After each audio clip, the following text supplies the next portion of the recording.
Mesdames et messieurs, bonsoir et bienvenue. C'est Cartes sur table qui démarre. Nous allons tabler ce soir sur deux principaux thèmes. Hommage à Christian Cardinal Toumi, qui repose désormais à la cathédrale Saint-Pierre et Paul de Bonadibon, c'est ici à Douala. Décédé le 3 avril dernier, il a été inhumé ce jour. Il a également été élevé à la dignité de commandeur de l'Ordre de la Valeur à titre posthume par le Premier ministre représentant personnel du chef de l'État. Ce 20 avril, le carnet noir a enregistré d'autres personnalités, du moins le nom de d'autres personnalités. Germaine Abiba Idjo, ex-première dame du Cameroun, s'en est allée des suites de maladie à Dakar au Sénégal, où elle était en exil depuis plusieurs décennies déjà. Toujours dans le carnet noir, on a le maréchal Idriss Déby Itno, le président tchadien, qui est mort ce jour, lendemain de sa réélection pour un 6e mandat à la tête de son pays. Il a succombé à des blessures reçues au combat ces derniers jours.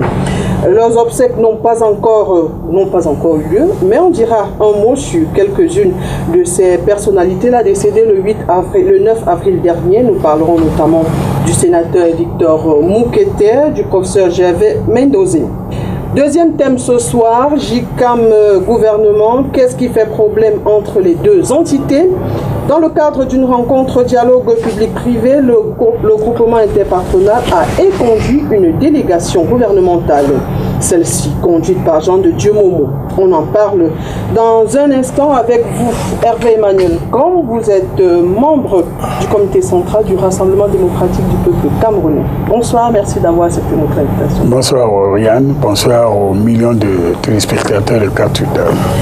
Bonsoir professeur Alaka Alaka, vous êtes fiscaliste. Merci d'avoir accepté notre invitation. C'est moi qui vous remercie et bonsoir à mes copanélistes et à vos téléspectateurs. Juste à côté de vous, Max Wabo, au milieu de notre invitation. Bonsoir madame, c'est un plaisir de me retrouver parmi vous.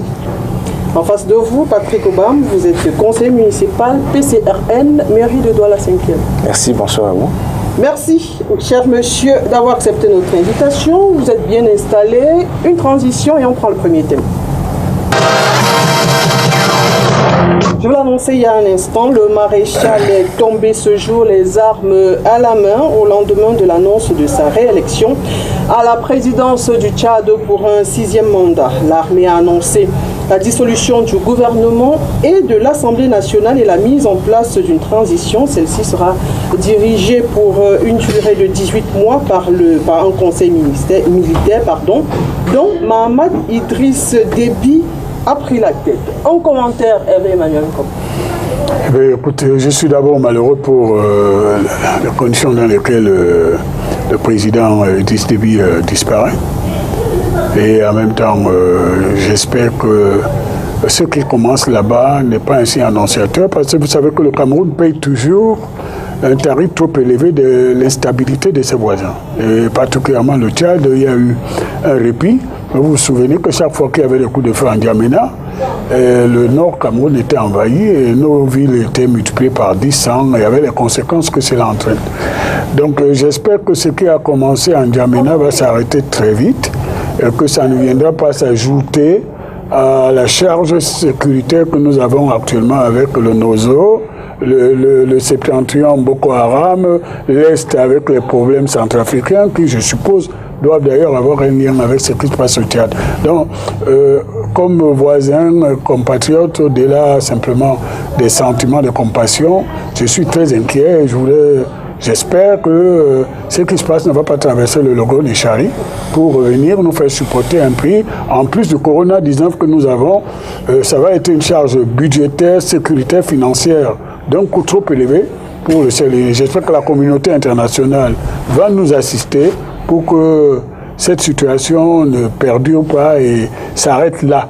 Je termine en disant que quand un président de la République meurt au front, s'appelle même maréchal, ça veut dire qu'il y a un mélange de genres en N'Djamena et ça pose interrogation sur la nature du régime qui se trouve en N'Djamena. Professeur Alakalaka, Hervé Emmanuel, comment empiéter directement sur la deuxième question, lorsqu'on connaît l'impact du président tchadien dans la lutte contre Boko Haram et avec l'instabilité en RCA par exemple, est-ce qu'on doit craindre pour le Cameroun? Non, je ne pense pas. c'est pas la première fois qu'il y a un conflit au Tchad avec des répercussions au Cameroun. J'ai dit je ne pense pas, parce que à ce niveau-là, je crois que ce soit à Koussiri ou à N'Djamena, c'est le même peuple. Donc vous avez des gens qui reviennent chez eux quand ils viennent de N'Djamena, et vous avez des gens qui repartent chez eux lorsqu'ils sont à Koussiri. Et c'est le grand groupe Kotoko, si je ne me trompe. Je voudrais d'abord transmettre mes condoléances à mes amis tchadiens pour ce qui leur arrive. Mais moi, l'inquiétude que j'ai, celle-là peut être fondée, ce qu'a dit Hervé, mais moi, je n'y crois pas beaucoup par rapport à l'histoire. Ce qui m'inquiète, moi, c'est la nature du régime qui se met en place, qui n'est pas prévu par la Constitution. Lorsque un président décède dans le champ de bataille, ou décède quelle que soit la mort subite, je crois qu'il y a quand même des mécanismes constitutionnels qu'il faut respecter. Maintenant, si les mécanismes constitutionnels n'ont pas été respectés, qu'on nous dise que le gouvernement est suspendu, l'Assemblée également suspendue. Par qui? Et ça veut vouloir dire que... c'est un coup d'État. C'est un coup d'État, de mon point de vue, et peut-être je vois Hervé qui est d'accord. Tout à fait. Et donc, si c'est donc un coup d'État, c'est peut-être là où on peut avoir un peu peur.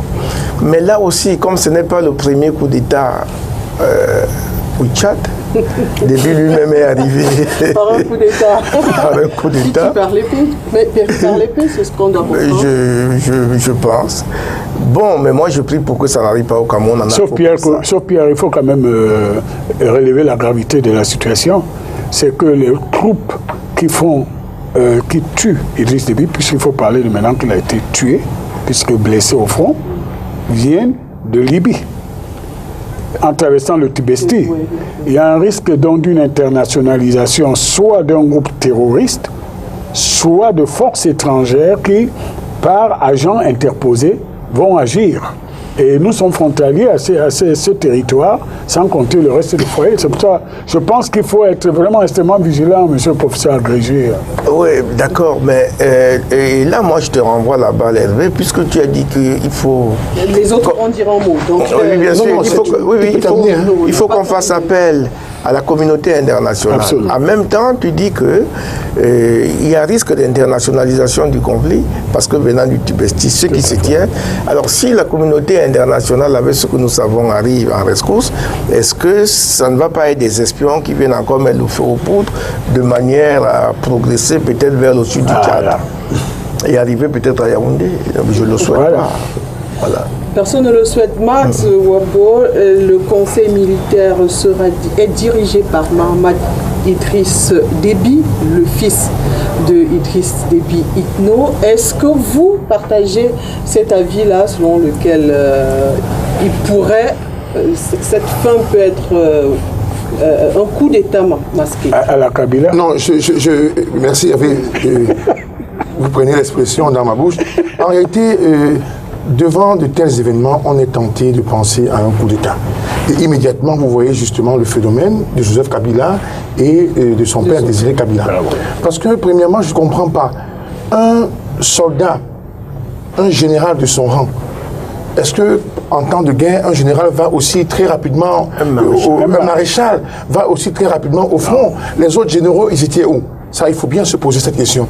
Deuxièmement, vous avez le fils de Déby qui prend les commandes. Je ne sais pas, j'ai cru entendre qu'il était général en second, c'est ça? Oui, à 23 ans, je crois. Il est général en 37 ans. Il a 37 ans. Maintenant, mais il a été à 23 ans. Oui, il a été général. 23 ans. Voilà. Bon, alors, il a 37 ans. Je ne sais pas ce que prévoit la Constitution, mais je crois quand même que je ne pense pas que la Constitution tchadienne dit que, en cas de... Selon la Constitution, lorsque le président décède, c'est le président de l'Assemblée nationale. Sauf que là, le gouvernement est dissous. Oui, mais même que l'Assemblée nationale. Alors, c'est ce qui, comment dirais-je, c'est ce qui crédibilise encore la thèse d'un coup d'État. Pourquoi et qui a même dissous le gouvernement? Absolument. Il faut même se poser la question, qui a dissous le gouvernement? Mais celui qui a le pouvoir maintenant. Très bien. Ok, dans ce cas, la théorie du coup d'État, justement, est envisageable. On peut bien croire. Pas envisageable, elle est établie. Très bien. Bon, la petite histoire également, effectivement, il faut bien savoir que Déby a, d'une manière ou d'une autre, a aidé a soutenu un peu les rebelles en Centrafrique. Absolument. Et on sait très bien que Moscou, cette attitude n'a pas plu à Moscou. Et du coup, Moscou peut bien dire, bon, mais écoute, comme tu as soutenu une rébellion, on va te montrer ce que c'est qu'une rébellion. D'où on trouve des rebelles qui ont attiré, d'où que les armes lourdes, là, ils prennent ça où? Donc moi, je crois effectivement qu'il y a eu un véritable coup d'État. Patrick Obama, un commentaire. Mais seulement, je crois qu'ils sont clairs. Hein. Ces rebelles sont clairs. La venue du fils de Déby, je crois qu'il veut en découdre. Ils n'entendent pas s'arrêter là. Ils n'entendent pas s'arrêter. Est-ce que, selon vous, vous partagez du moins cet avis? Est-ce que c'est un coup d'État? Est-ce que c'est la France? Est-ce que c'est la Russie? Parce que là aussi, les pays, ça va dans tous les sens. Est-ce que vous partagez cet avis? Il faut se méfier. Quand on connaît l'histoire du Tchad, de la sous-région Afrique centrale, N'Djamena a toujours vécu sous le coup de guerre et des tentatives de coup d'État. Donc Déby a vécu comme il est parti. C'est un combattant qu'il faut saluer déjà. Et il faut se rendre compte que tout ce qu'il a mené dans sa vie, c'est juste protéger son pays. Donc cette mort est une mort de plus et de trop. Mais je vois plus là une main étrangère. Il faut se rendre compte que depuis 7 mois déjà, la sous-région Afrique centrale est bouclée et cernée du côté centrafricain, avec le soutien russe, du côté du sud, donc Cameroun, Gabon, qui est sécurisé. Mais vous voyez que les seules bases militaires sont des bases tchadiennes donc, et soudanaises. Si on se rend compte que si Déby aujourd'hui est exclu du champ de bataille, le Tchad sera facilement envahi. Et si le Tchad est envahi, le nord du Cameroun sera attaqué. Donc pour nous, c'est une grosse perte. Du point de vue stratégique, c'est une grosse perte. Il faut se dire qu'il y avait intérêt à ce que Déby disparaisse, puisque l'alliance russo-centrafricaine garantit la sécurité de la sous-région, avec l'arsenal russe. Vous voyez un peu. Au Cameroun, nous avons une force militaire tampon qui est assez stable, qui contrôle nos frontières. On peut garantir la sécurité du Gabon à côté voisin, aussi soutenir la Guinée équatoriale. Mais le seul pays sous-régional qui constitue une menace pour la rébellion venant de Libye, c'est effectivement le Tchad. Donc je ne vois pas trop le complot qui existe entre la Russie, qui voulait la mort de Déby. Parce qu'en fait, si Déby est descendu aujourd'hui, c'est un inconvénient pour la sous-région, puisque effectivement ça ouvre un grand corridor depuis le Soudan à la pénétration des forces rebelles venant de la Libye, qui vont entrer en N'Djamena, puisqu'il a été au front quand la rébellion était à 300 km de la ville de N'Djamena. Si vous connaissez bien le Tchad, c'est un palais qui est ouvert. Donc pour lui, c'est dit, à 300 km déjà, c'est aux portes de N'Djamena. Il fallait se lever et défendre sa patrie. Donc je pense que je ne vois pas trop l'avantage, je ne vois pas trop la main russe. Par contre, je vois plutôt les mêmes commanditaires qui ont toujours voulu l'éliminer. Mais non. C'est-à-dire la France, bien évidemment. La France, bien évidemment. Donc je me dis en fin de compte, la sous-région doit se méfier. C'est une grosse perte pour nous. C'était le soldat africain de la sous-région. Il doit se méfier. Mais surtout, il faut dire que le Cameroun aussi doit se méfier. Il y a un journaliste, un consul international qui a prévu ça il y a quelques semaines. A dit que ce qui arrive au Tchad va arriver au Cameroun. Ce qui arrive au Tchad. Donc il faut se méfier. Et tout à l'heure encore, ma question, donc, est-ce qu'on devrait avoir peur pour le Cameroun? Bien sûr. Est-ce qu'à la fin de la journée, c'est le Cameroun qui est plutôt visé? Écoutez, je ne sais pas, je ne pense pas que le Cameroun soit visé, mais je voudrais, à la suite de ce que les autres ont dit, donner quand même quelques informations de nature militaire. Il y a un seul pays qui nous sépare de la Libye. Il s'appelle le Tchad. Oui. Et la Libye, c'est le plus grand marché d'armement à ciel ouvert qui existe en Afrique actuellement. À part le Sahara occidental qui n'est pas contrôlé, où les Français, les Américains, tout le monde joue à cache-cache et se passe les armes. Mais en Libye, c'est le ciel ouvert. Et la nature de l'armement des colonnes qui sont arrivées, d'abord ces colonnes viennent de Libye, c'est établi, ce n'est plus un secret. Et leur objectif, c'était Idriss Déby. Moi, je pense, comme Marx, voyez-vous que de temps en temps, on peut se rejoindre sur des analyses stratégiques, c'est que la seule grosse puissance qui a la capacité de donner des armements à un endroit où elle n'est pas visible, donc sur le sol libyen, à un groupe armé, c'était, a priori, la Russie. Et les autres ont fait quoi? Ils ont fermé les yeux. Parce qu'on sait aujourd'hui que ces troupes-là, ces colonnes ont traversé des centres d'écoute, des renseignements français et américain. Vous comprenez? Et nous, en ce qui nous concerne, là, je voudrais vous rassurer, on est plus que protégés parce que Idriss Déby jouait sa partition sur son territoire, mais le Cameroun a des capacités militaires qui lui permettent de prévenir ce genre de situation, puisque nous avons, Idriss Déby, lui, il est visé alors qu'il a une base militaire française sur son territoire. Mais nous, on a un centre de coût, l'un des plus importants au monde, d'une très grande puissance, dont je ne dirai pas le nom. D'accord. Pour qui connaît le jeu de la France, en toute sincérité, la France a laissé faire. Parce que même le rapport de force, Poutine pouvait bien lui dire, écoute, si tu te mets sur mon chemin, moi je t'écrase. Ouais. Et la France, sachant justement qu'elle ne peut pas combattre avec Poutine, quelle est la suite? Elle a fait ce qu'elle a fait en Centrafrique. Exact. Les militaires français étaient présents. Et la même chose en Irak. Ouais. Quand on a vu Chirac dire, on ne veut pas la guerre, on ne veut pas la guerre, jusqu'à la dernière minute, quand Bush a commencé à bombarder, la France est venue s'ajouter. Parce que là maintenant, il y avait le partage du gâteau. Donc pour moi, résultat de course, ce n'est pas la France. La France a facilité et parce que la France a laissé faire et la France n'avait même pas le choix. Très bien, monsieur. Alors, on poursuit dans notre, malheureusement, dans le carnet noir, Germaine Aïdjo, l'ex-première dame n'est plus professeur Alaka. Je me tourne vers vous parce que je suppose que vous avez vécu, je ne suppose pas, vous avez vécu cette époque-là. Oui, très jeune, j'étais adolescent. Alors, quelle est la première dame? Quelle était cette première dame-là? Que retenez-vous d'elle? Alors, je ne l'ai pas connue de près, je l'ai connue de loin, de très loin, étant gamin. Et à l'époque, les défilés se passaient là où il y a le lycée Leclerc, le stade militaire. Et moi, j'habitais tout à côté. Chez mon oncle, mon grand-père, un ancien militaire. Et nous, on allait monter sur les acacias pour regarder le défilé. Ce qui était de particulier chez cette dame, c'est qu'elle savait s'habiller en afritude. Elle savait attacher le foulard. Elle avait une manière particulière d'attacher le foulard. Et c'est elle qui conduisait le défilé des femmes de l'UNC à l'époque, si vraiment mes souvenirs ne me trahissent pas. Et lorsque tout le monde la voyait passer, même son mari à la tribune se levait pour l'applaudir. Voilà ce que moi je retiens d'elle. Bon, je retiens également d'elle que c'était une patriote. Parce que toutes les fois qu'elle a pris la parole pour parler du Cameroun, on a senti dans sa voix de la passion, de l'amour pour le Cameroun qu'avait certainement son mari. Et Hervé ne va pas me le démentir. Et je pense que c'était une patriote, mais qui est décédée avec des regrets, n'avoir pas réussi à ramener les restes de son mari au Cameroun. Moi, je crois que paix à son âme et repos éternel à son âme. Je suis triste parce que moi, je l'ai connu. Et j'ai eu le privilège dans cette vie de la rencontrer plusieurs fois. Je peux simplement dire qu'elle a été fidèle jusqu'au bout. Elle a rejoint son mari. Et c'était la beauté, la discrétion qui s'en va avec. Voilà, je n'ai plus rien d'autre à dire.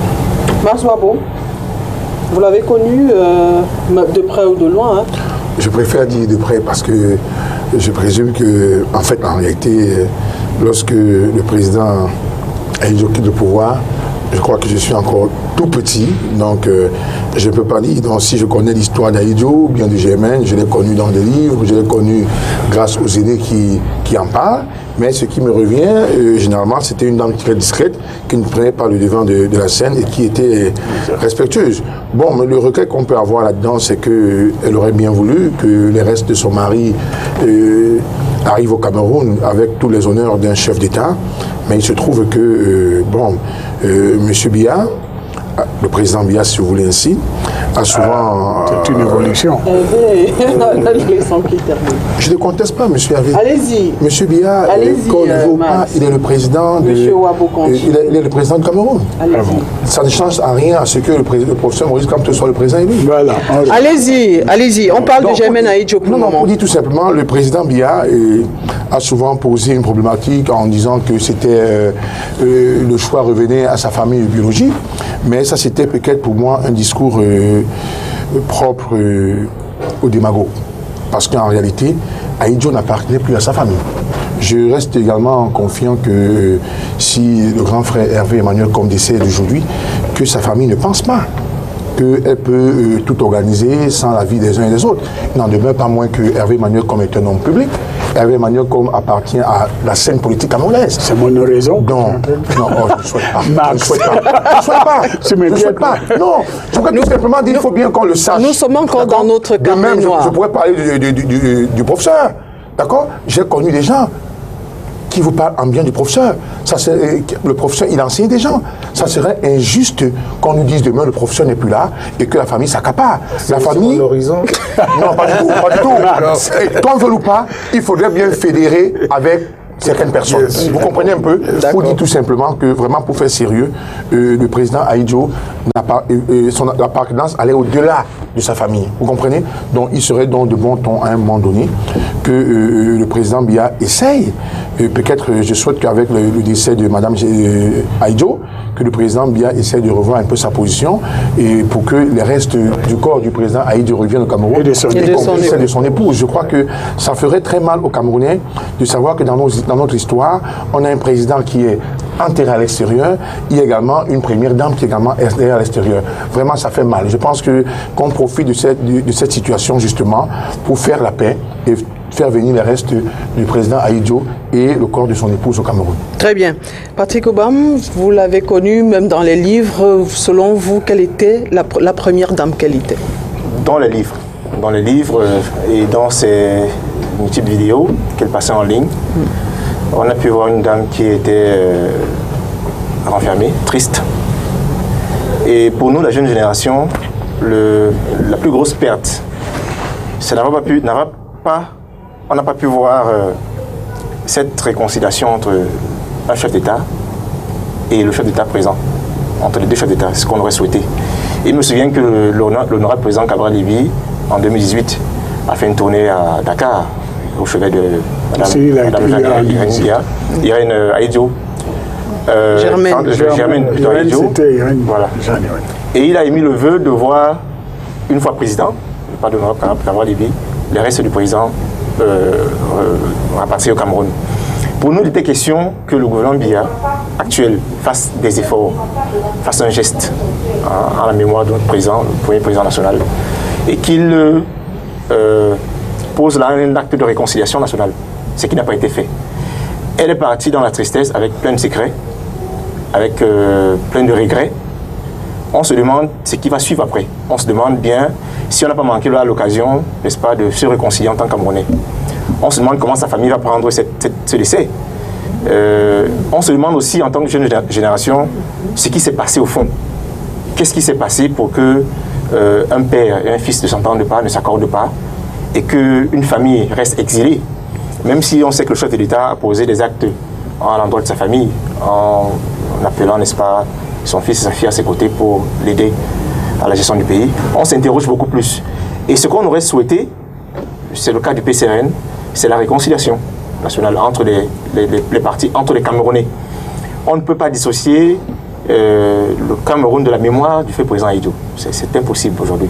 Et il faut bien que ce décès de plus, qui est un décès de trop, soit pour ce gouvernement l'occasion de poser des gestes louables. Il est temps que l'État, comme pour le cas du cardinal Christian Toumi, que l'État camerounais prenne, n'est-ce pas, ce décès entre les mains, qu'il rencontre la famille, qu'il profite de cette occasion pour réconcilier les familles, que des obsèques soient accordées à cette famille à l'échelle nationale, selon son titre de président, l'ancien président de la République.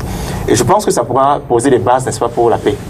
Il n'est pas normal, pour nous, notre génération, il n'est pas normal qu'on ne puisse pas, n'est-ce pas, relier les pères fondateurs de cette nation à notre histoire.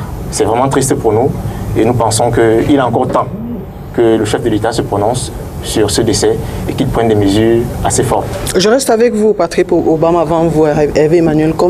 Puisque le gouvernement estime que la décision revient à la famille, est-ce qu'à un moment donné, la famille aussi ne pouvait pas se dire, bon, la balle est dans notre camp, faisons notre part et on verra la suite après, selon vous? Le gouvernement, mieux que quiconque, sait ce qui s'est passé. Madame Ahidjo, c'est mieux que quiconque ce qui s'est passé. Nous ne sommes pas là. Donc si elle prend cette décision de rester dans son coin, de poser un certain nombre de conditions, c'est qu'elle sait ce qui s'est passé.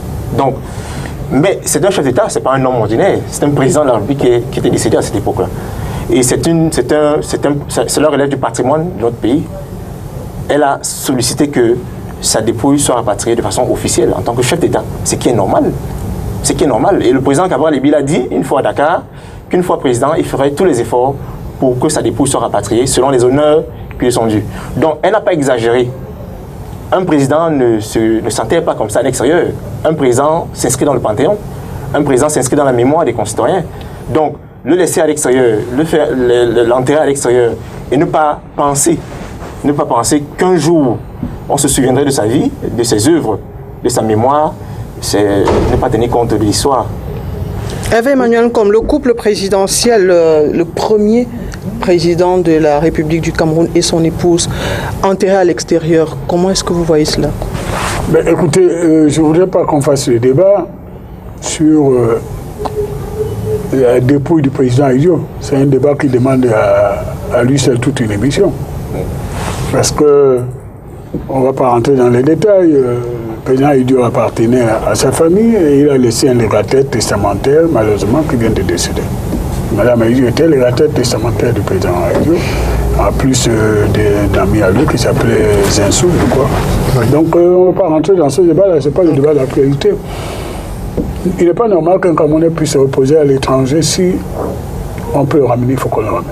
Parce que les Israéliens que j'ai beaucoup fréquentés, ils ont une très grande prière le soir, l'an prochain à Jérusalem. C'est-à-dire tout Israélien, où qu'ils vivent dans le monde, ils doivent faire l'Aliyah, vivant ou mort, à Jérusalem. Moi, je termine sur Mme Idio en disant c'est un grand témoin de l'histoire de la première République du Cameroun qui est partie. Et que maintenant, les intellectuels, la jeunesse, observent le temps du deuil. C'est le silence. Et après, on va écrire l'histoire. Oui, mais vous voyez, je suis un peu embêté parce qu'il faut quand même comprendre que j'imagine que c'est une dame qui devrait être frustrée. Qui devrait avoir. Là, vous faites de la psychologie. Elle était frustrée. Je vous en prie. Qui doit avoir une certaine douleur. Parce que je me dis, d'une manière ou d'une autre, je crois que, si je m'en tiens à l'histoire, le président Ahidjo avait une parfaite et profonde confiance au président Biya. C'est un autre débat. Je vous en prie. Un instant. Je vous en prie. Allez-y. Et vous voyez qu'à un moment donné, même si je vous reproche quelque chose, M. Hervé, je crois que dès lors qu'il y a déjà votre corps, vous êtes décédé, je dois à un moment donné fléchir.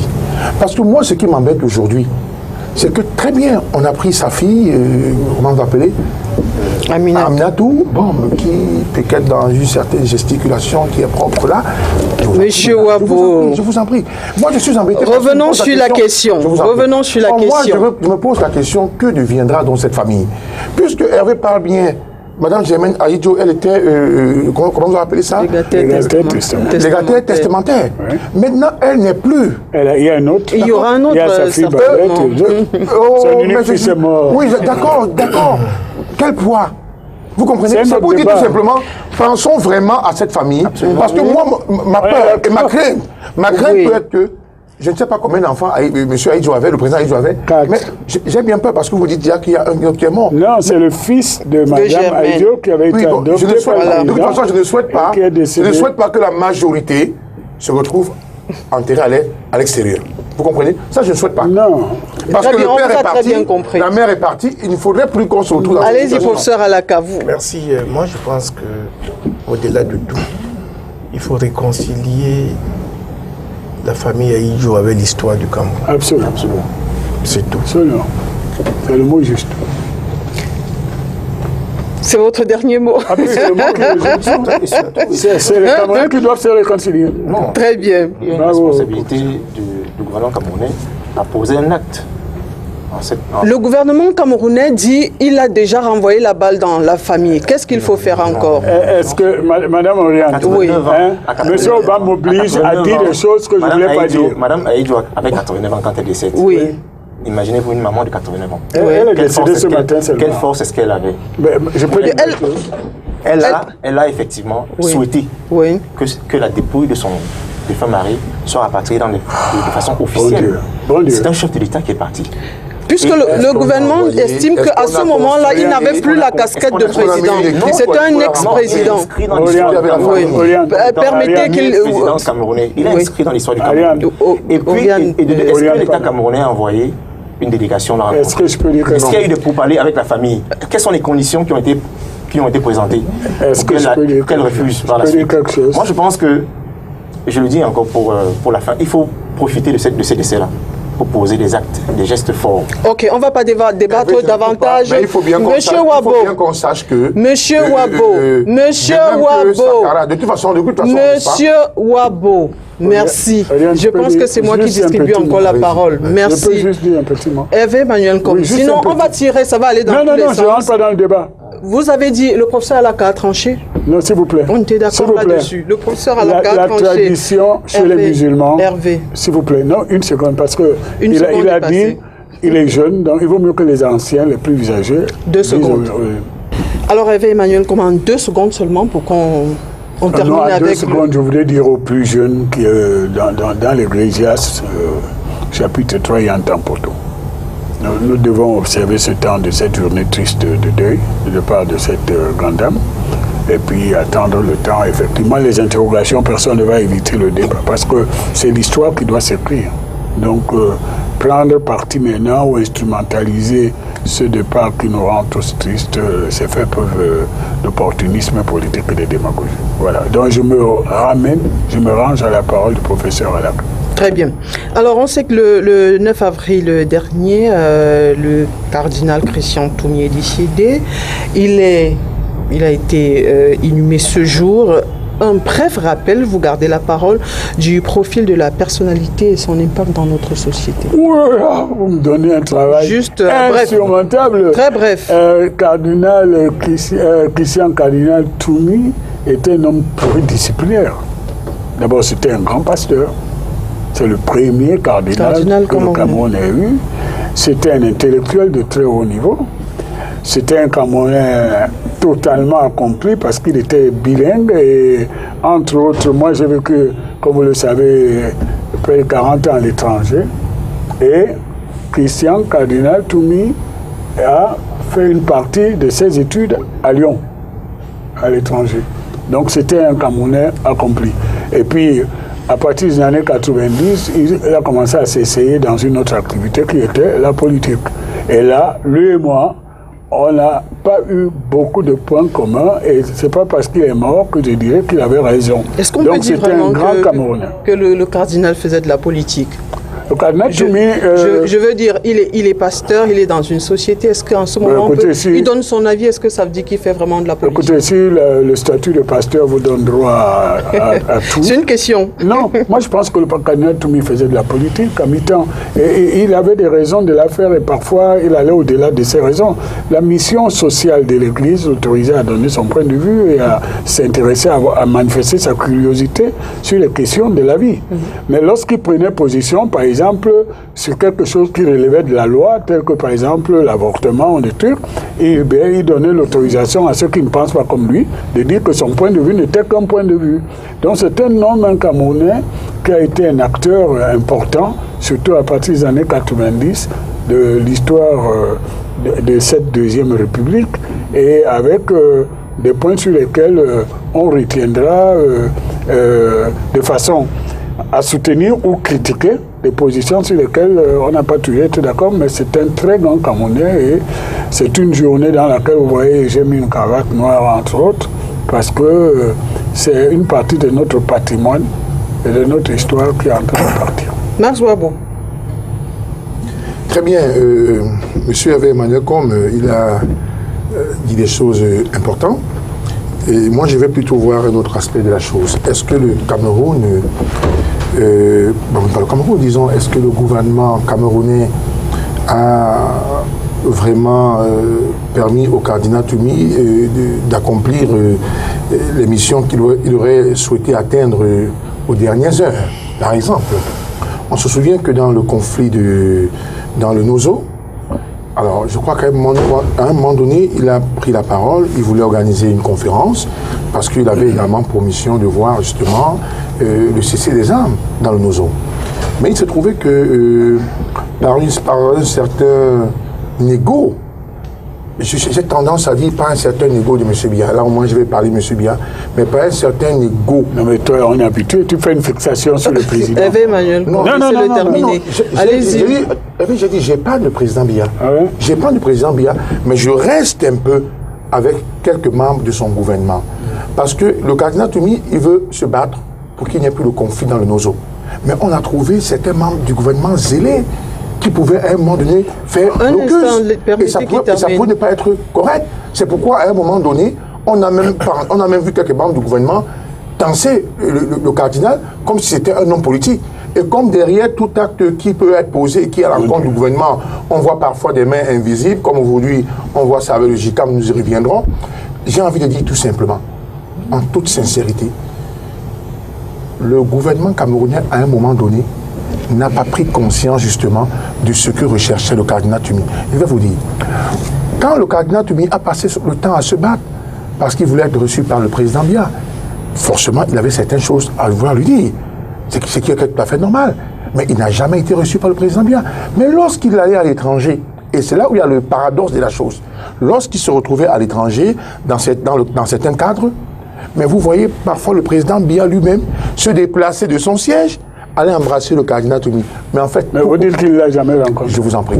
Je vais dire, Hervé. Oui, même axe. Non, laissez-moi développer. Ouais. Ils peuvent je vais prendre un exemple. Ils se retrouvent peut-être à l'Élysée. Je prends un exemple comme ça. Là. Vous verrez qu'à l'Élysée, vous allez voir M. Biya se lever, aller embrasser le cardinal Toumi. Mais pourquoi en fait? Parce qu'effectivement, il faut montrer aux yeux du monde que j'ai un cardinal, et voilà. Pourtant, en fait, à l'intérieur de votre pays, vous ne reconnaissez pas vraiment les mérites de ce cardinal. Merci, et c'est le regret qu'on peut avoir là-dedans. Merci, M. Wabou. Professeur Alaka. Bref rappel du profil de la personne et son impact dans la société. Le cardinal Christian Toumi était un homme que tous les Camerounais connaissaient. C'était un grand prélat pour les catholiques et les chrétiens, notamment les chrétiens non pentecôtistes. Ce que je sais de lui à la fin de ses jours, c'est qu'il s'est rendu compte que l'Afrique n'a pas de religion. Et il a voulu revenir à la case départ, mais c'était trop tard. C'est pour ça qu'il a cherché à se réconcilier avec sa tradition et essayer de trouver si il n'avait pas eu la possibilité de regarder de l'autre côté, donc du côté de sa tradition, pour voir si l'Afrique n'avait pas de religion au départ. Donc je pense qu'il est mort dans ce regret-là, de n'avoir pas apporté en tant que prélat une autre vision de la croyance, une autre vision de la religion que celle venue d'ailleurs. C'est comme ça que moi je comprends ça. Quant au reste, je ne peux que, comme tous les Camerounais, lui souhaiter un bon repos pour le travail qu'il a rendu à l'humanité et notamment aux Camerounais. Merci. Allez-y, Patrick. Je pense qu'il n'a pas été bien compris, Christian Toumi. Vous savez, dans un système politique comme le nôtre, avec la suite des dérives, il a su utiliser l'intelligence politique et la sagesse religieuse pour essayer de concilier les deux. Vous voyez un peu. Je ne dirais pas que c'est un homme politique, parce qu'il n'a pas fait politique. C'est plutôt un défenseur des consciences, des valeurs humaines. C'est ce qu'il a été en fait. Il a compris qu'en fait, le rôle du religieux, c'est pas d'observer la scène, non. Le rôle du religieux, c'est de protéger les valeurs, au-delà des clivages, n'est-ce pas, au-delà des intérêts politiques et stratégiques. Donc il s'est retrouvé au cœur et il a dit, je suis un homme de conscience, je suis un religieux, donc j'ai ma conscience qui me juge, et qu'est-ce que je peux faire pour essayer de réparer les torts? Voilà pourquoi il prenait cause et fait pour plusieurs sujets de la vie. Ce qu'on n'a pas compris, et c'est le même cas pour Jamel Aïdjo qui vient de partir, c'est qu'il a intenté par plusieurs reprises des méthodes visant à réconcilier des Camerounais pour le cas du Nozo. Ça n'a pas marché. Donc il meurt triste. Nous devons nous dire que des personnes comme lui sont extrêmement rares.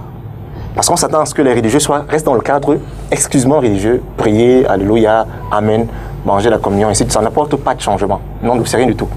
Ça n'apporte rien du tout. L'Afrique ne gagne rien à cela. Et on s'attend à ce que les politiciens restent dans leur cadre politique à dicter, à tricher, à commander. Vous comprenez? Mais Christian Toumi s'est mis là comme un humanitaire, au centre des deux. Et il s'est dit, pour moi, le plus important, c'est le bien-être humain des Camerounais, de tous bords.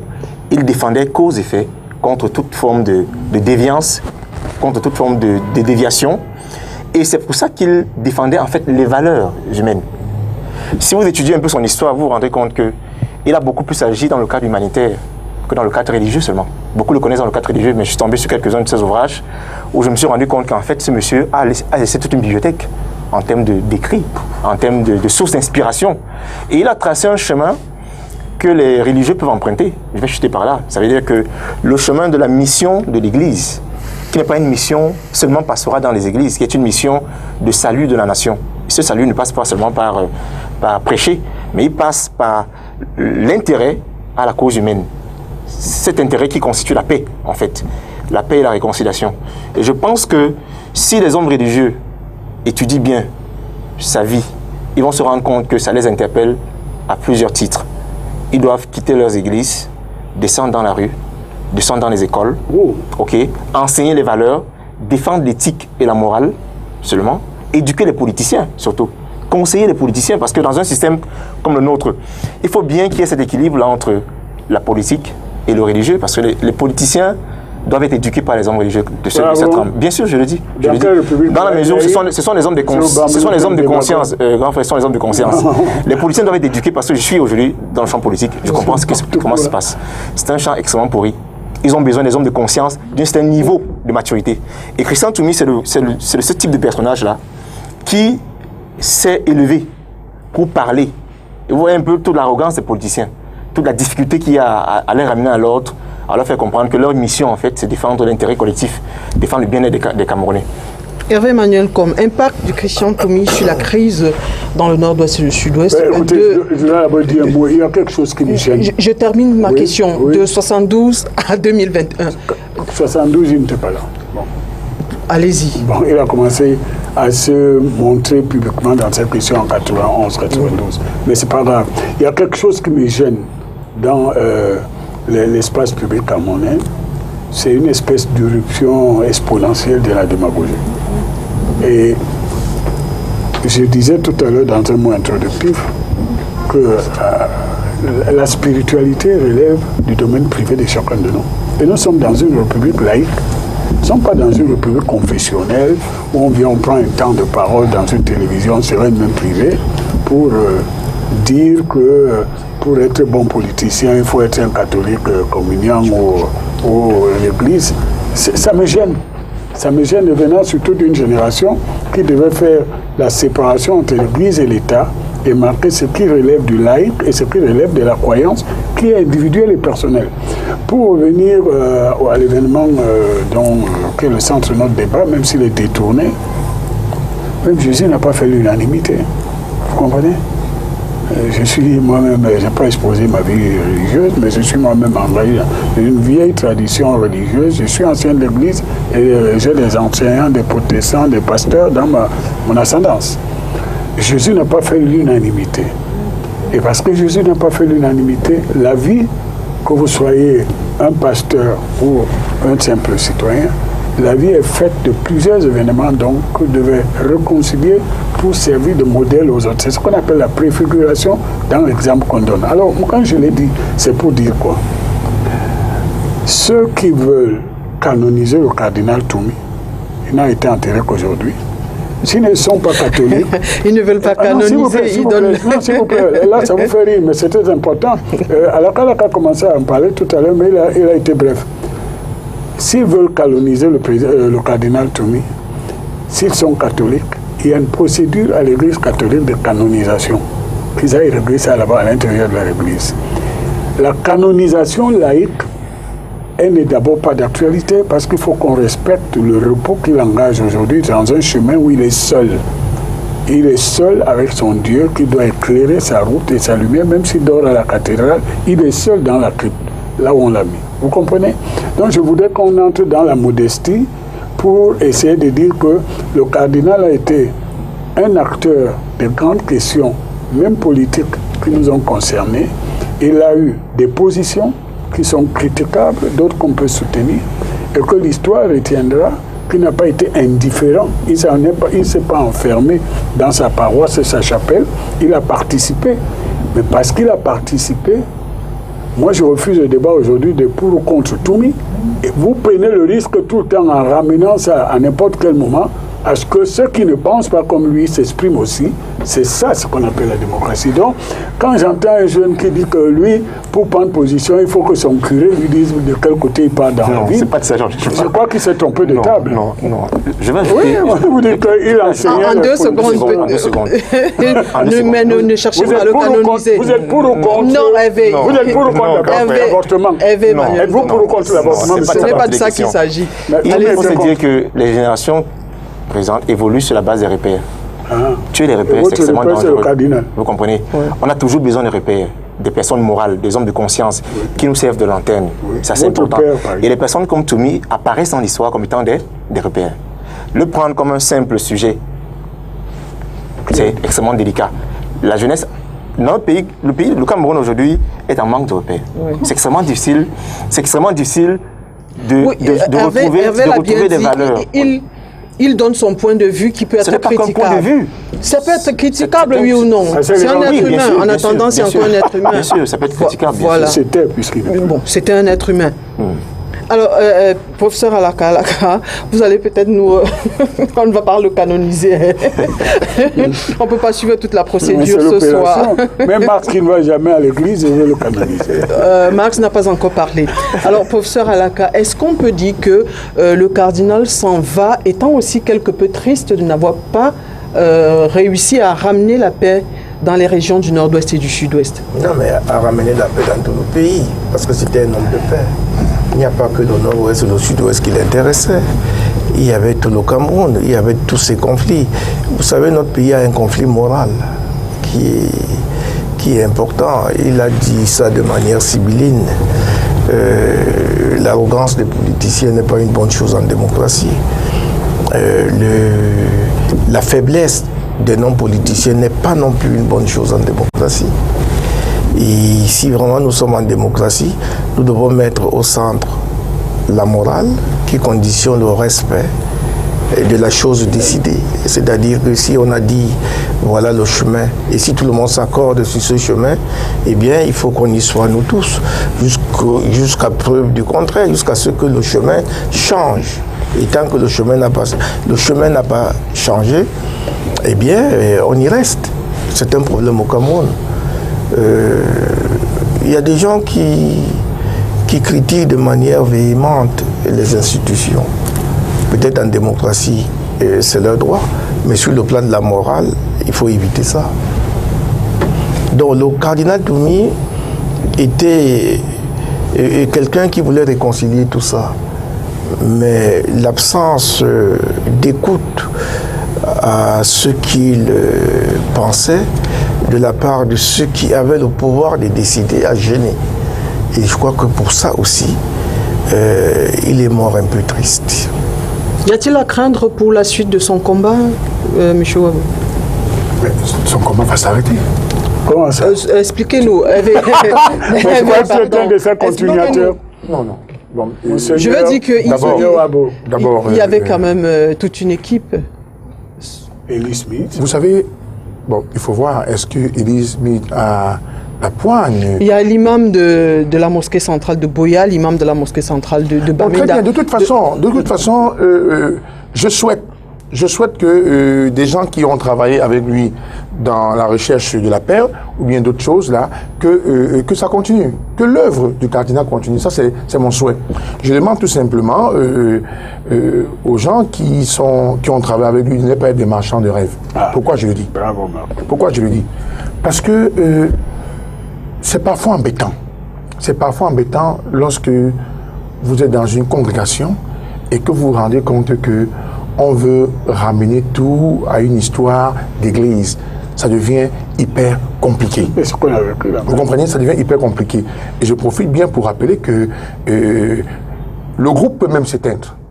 Le groupe peut s'éteindre si les gens ne regardent pas dans la même direction. Vous avez dit qu'il y avait l'imam, on va trouver qu'il y avait peut-être des pentecôtistes, il y avait, vous voyez, un ensemble de choses. Maintenant, si la guerre de leadership naît, le groupe va s'éteindre. C'est pourquoi moi, voyant comment ces religieux fonctionnent souvent, j'émets des réserves, je me pose la question, est-ce qu'ils vont continuer à suivre le combat du cardinal? Moi, je me pose cette question. Et je dis, s'il veut suivre les conseils du cardinal, le chemin du cardinal, il y a un ensemble de choses justement qu'il faut rapidement éradiquer. Vous comprenez? Qu'on ne soit pas dans un contexte où on commence à dire telle église, d'accord, est supérieure à telle, on a tel nombre de fidèles, non vraiment c'est toi qui vas prendre maintenant le leadership. Si on arrive dans ce genre de bataille, ça devient compliqué. C'est pourquoi j'aime bien dire aux gens, je n'ai jamais souhaité, ça je peux vous le dire en toute sincérité, je n'ai jamais souhaité, quand je regarde les catholiques, je les respecte, mais je n'ai jamais souhaité y aller là-bas. Je n'ai jamais souhaité y aller sur les protestants, jamais. Je ne suis ni catholique, ni protestant, ni adventiste, ni de l'église du 7e jour, ou bien de l'église des réveils. Non, j'appartiens bien à une congrégation religieuse où je peux entrer, je peux sortir librement. Non, pas du tout ça. Pas celui-là. J'aurais peut-être l'occasion de le dire en off, Hervé. Est-ce que vous partagez l'avis de Marc Souabou? Pas du tout, sûrement. Chaque fois, nous manquons des occasions. Ouais. Nous manquons de saisir des occasions. Et l'histoire nous interpelle à ce sujet. Le Cameroun perd ses enfants depuis des années, sans qu'on ne fasse rien du tout. Le décès de Christian Toumi est une occasion manquée, encore, il faut le dire, puisqu'il est unique en son genre. Il est unique en son genre. J'ai dit, ce n'est pas un homme religieux ordinaire. Les hommes religieux, on sait où les trouver. Il a su adjoindre les deux, plusieurs disciplines à la fois. Il a su se créer un personnage, pluridisciplinaire, qui lui permettait d'agir sur la scène sociale, politique et religieuse. Selon vous, avec son décès, le combat est terminé? Avec son décès, il faut prier qu'il y ait de nouvelles ressources humaines, à sa hauteur, à sa dimension. Ceux qui sont là maintenant, ceux qui sont là n'ont pas fait encore leur preuve. On connaît comment le régime fonctionne, il est assez dur.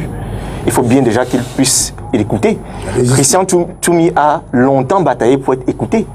On connaît l'arrogance qu'il a trouvée en face. Vous comprenez un peu.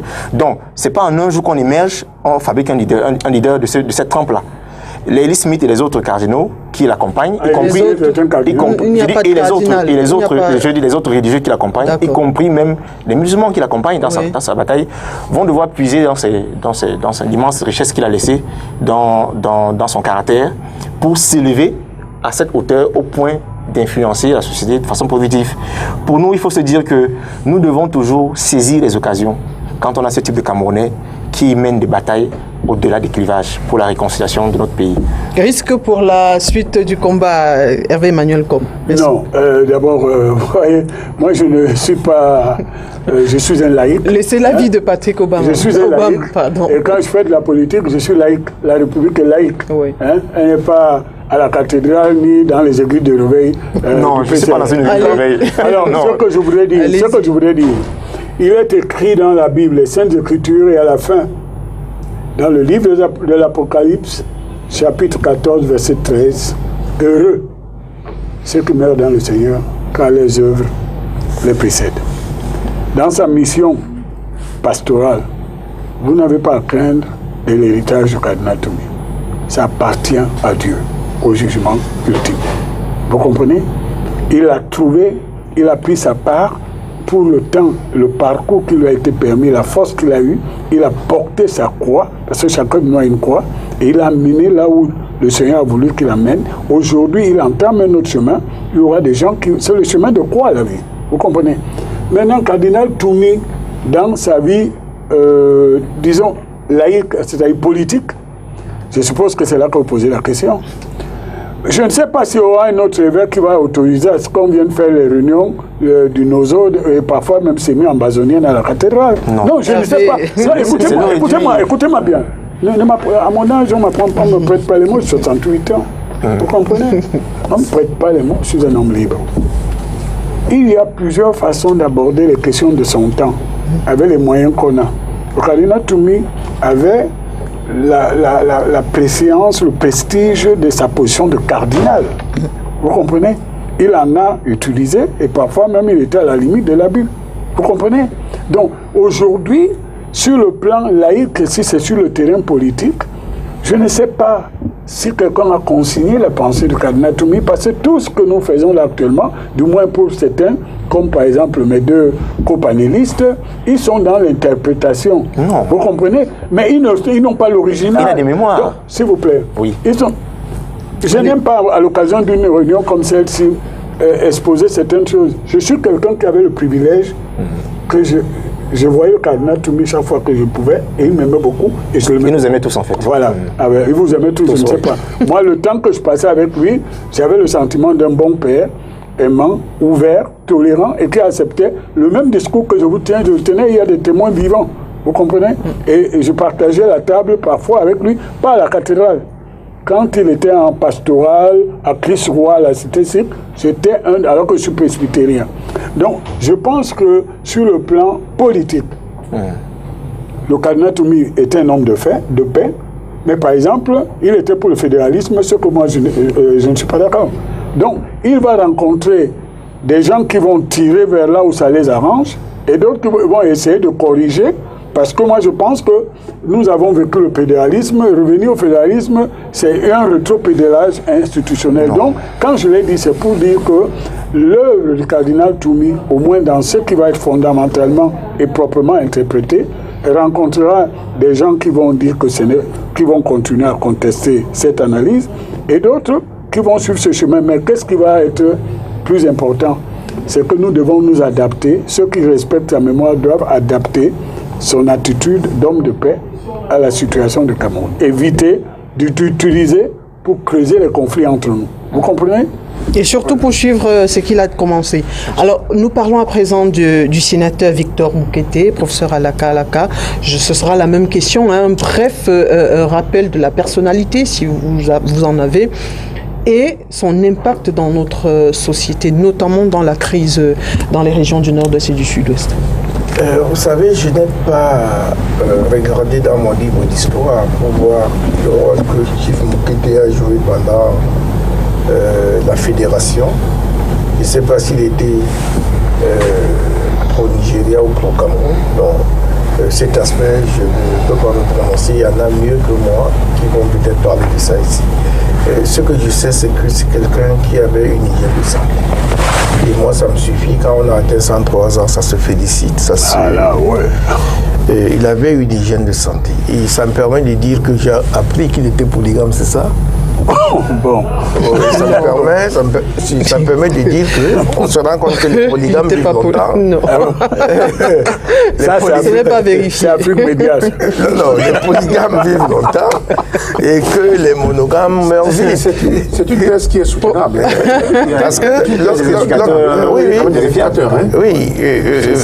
j'ai l'impression que quand on est polygame, on est dans la paix. Enfin, quand on a plusieurs femmes. Est-ce que le professeur veut devenir polygame ou il est Non, ce n'est pas ça le débat. Le débat, c'est que lorsque je rattache la durée de vie de Chief Moukete, 103 ans, et que je me rends compte qu'au dernier jour, dit-on, peut-être j'ai mal entendu, il avait une femme de moins de 30 ans.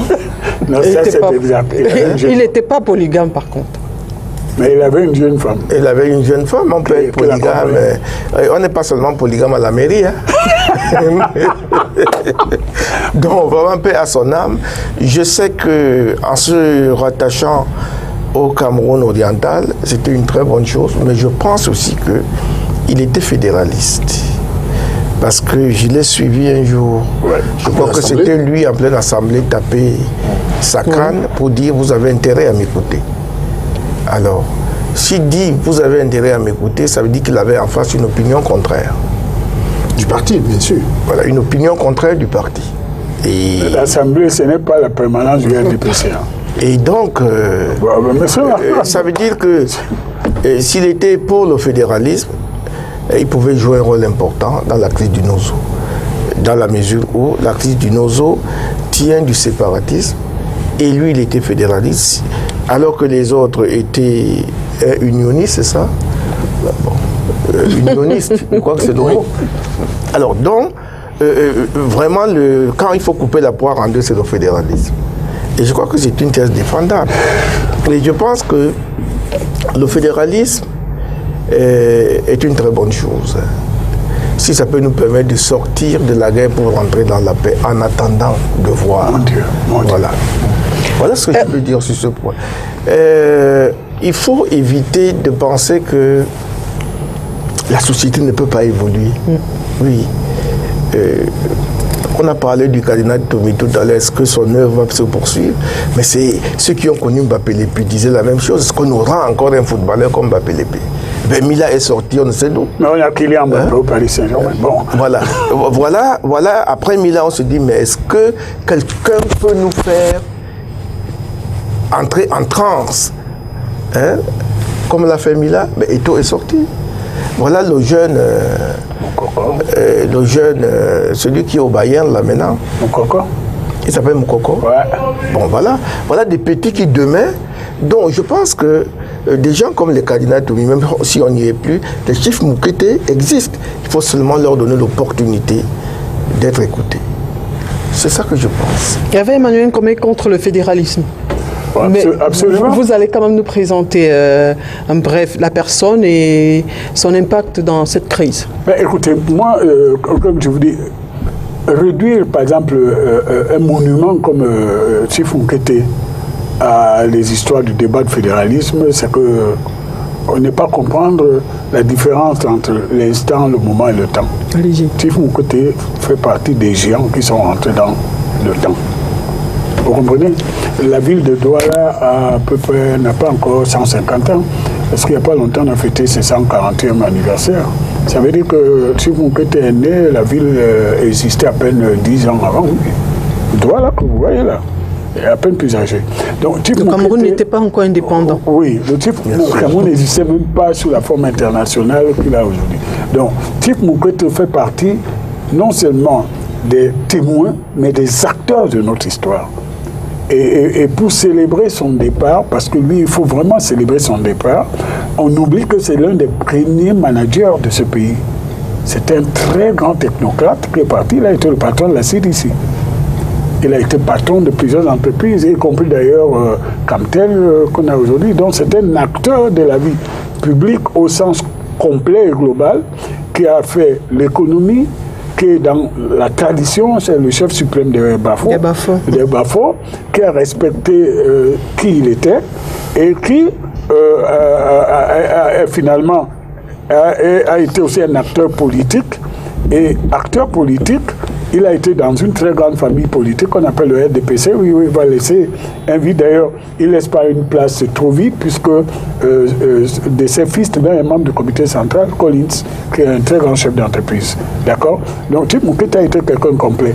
Venir ramener, définir son histoire simplement par sa prise de position sur la question actuelle de nord-ouest, sud-ouest, c'est le réduire à un instant de la vie. Alors lui, il a dépassé, il est un homme du temps. Et il n'est pas un homme de l'instant ni du moment. C'était un débat du moment. Et nous sommes dans l'interprétation.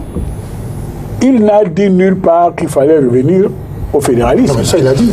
Non. Laissez qu'il termine, vous allez Chief Moukete a présenté la situation parce que vous êtes peut-être trop jeune, mais le professeur et moi, nous avons connu le fédéralisme. Et le débat sur le fédéralisme, vous faites comme si c'était une espèce de débat d'avant-garde au quartier latin, où vous faites dans la prospective. Nous, on a vécu dans le fédéralisme. Et laissez-moi vous donner quelques éléments de ce qu'on appelle fédéralisme au sens sciences politiques et administratives. Le fédéralisme, c'était 3 gouvernements. Madame Oriane, vous n'étiez pas là. 3 gouvernements. C'était 3 assemblées. Vous n'étiez pas là. C'était 3. Et c'était sur le plan budgétaire et financier. Je parle sous le contrôle d'un des meilleurs fiscalistes au pays. Quelque chose qui était devenu très, très coûteux pour le Cameroun et ses capacités qu'il avait à l'époque. C'est ça le fédéralisme d'abord.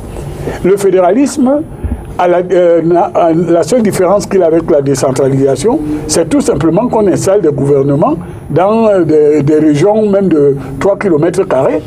Mais la décentralisation est plus vertueuse si elle est respectée. Là, M. Obama, vous qui êtes un élu local, une décentralisation heureuse, c'est une amélioration de la gouvernance.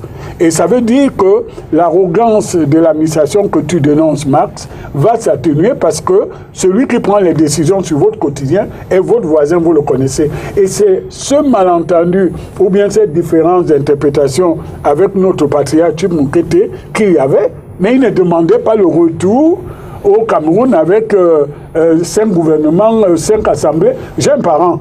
Vous devez le savoir, je donne pour l'information parce que il y a des parlementaires qui se permettent par exemple de donner des leçons même à une avocate parce que le père d'Alice Com était député à l'Assemblée orientale du Cameroun.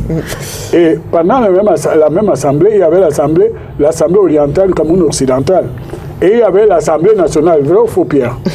Vrai. Donc c'est tous ces débats qui font que, avec notre père, parce que même Jésus avait une famille, Cheikh Moukete appartient à notre famille politique. Nous n'avions pas une divergence fondamentale, mais nous avons un problème d'appréciation de l'évolution du moment et de l'adaptation de notre évolution dans l'unité. Ce n'était pas un séparatiste.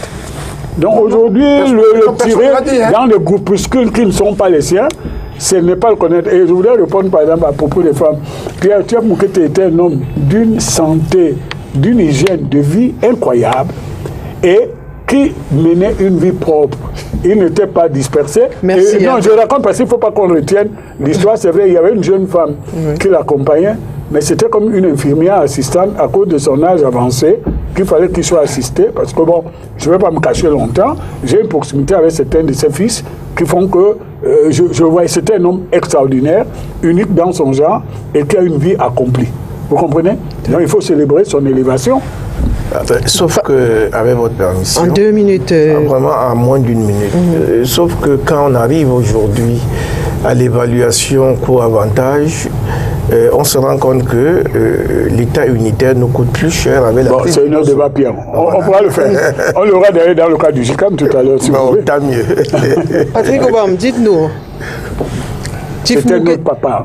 Chief Moukete, impact dans la crise du Nord-Ouest et du Sud-Ouest. Est-ce que j'ai envie de dire, le poids de son âge a reflété le poids qu'il avait dans ce combat? Pas seulement le poids de l'âge. Je pense qu'il n'a pas été très à l'aise. Il n'a pas été très à l'aise en tant que femme dans cette crise-là.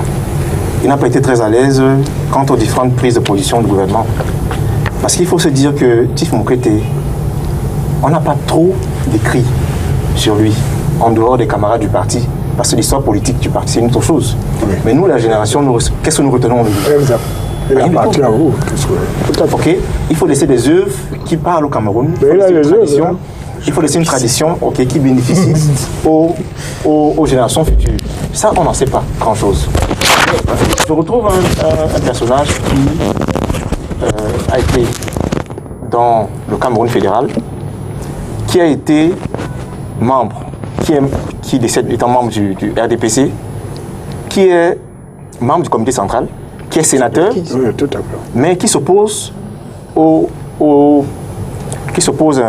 la forme de l'État. Vous comprenez un peu? C'est ça. Il s'oppose à la forme de l'État, à mon vision. C'est bien. Il s'adresse, n'est-ce pas, à ses camarades du parti, il s'adresse au Sénat, en tapant la canne sur la table, que cette forme de l'État n'est pas bonne. Mais c'est bien. Ça veut dire qu'en fait, il avait un sérieux problème de mon analyse.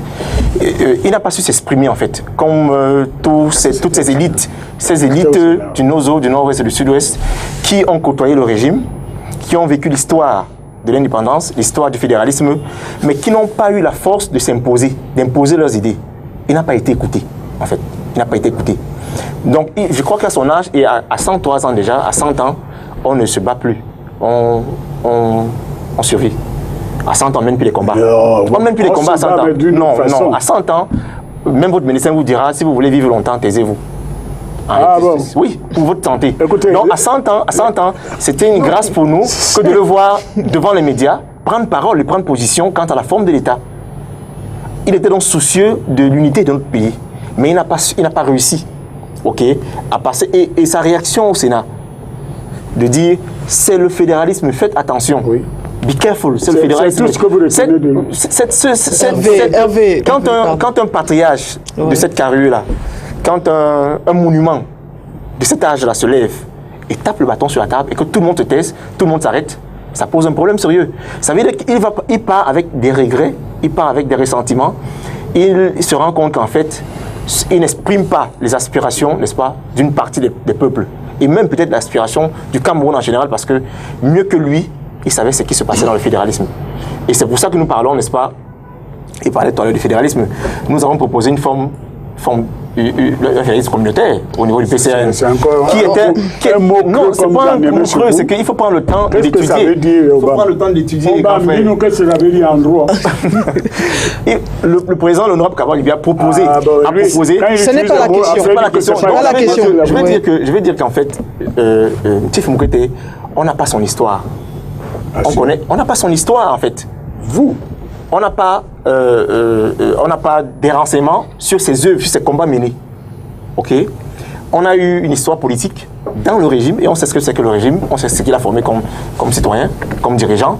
Et on a vu à la fin de sa vie un Tif Moukete qui était complètement dépaysé entre le parti dans lequel il a appartenu pendant longtemps. Et j'étais même surpris.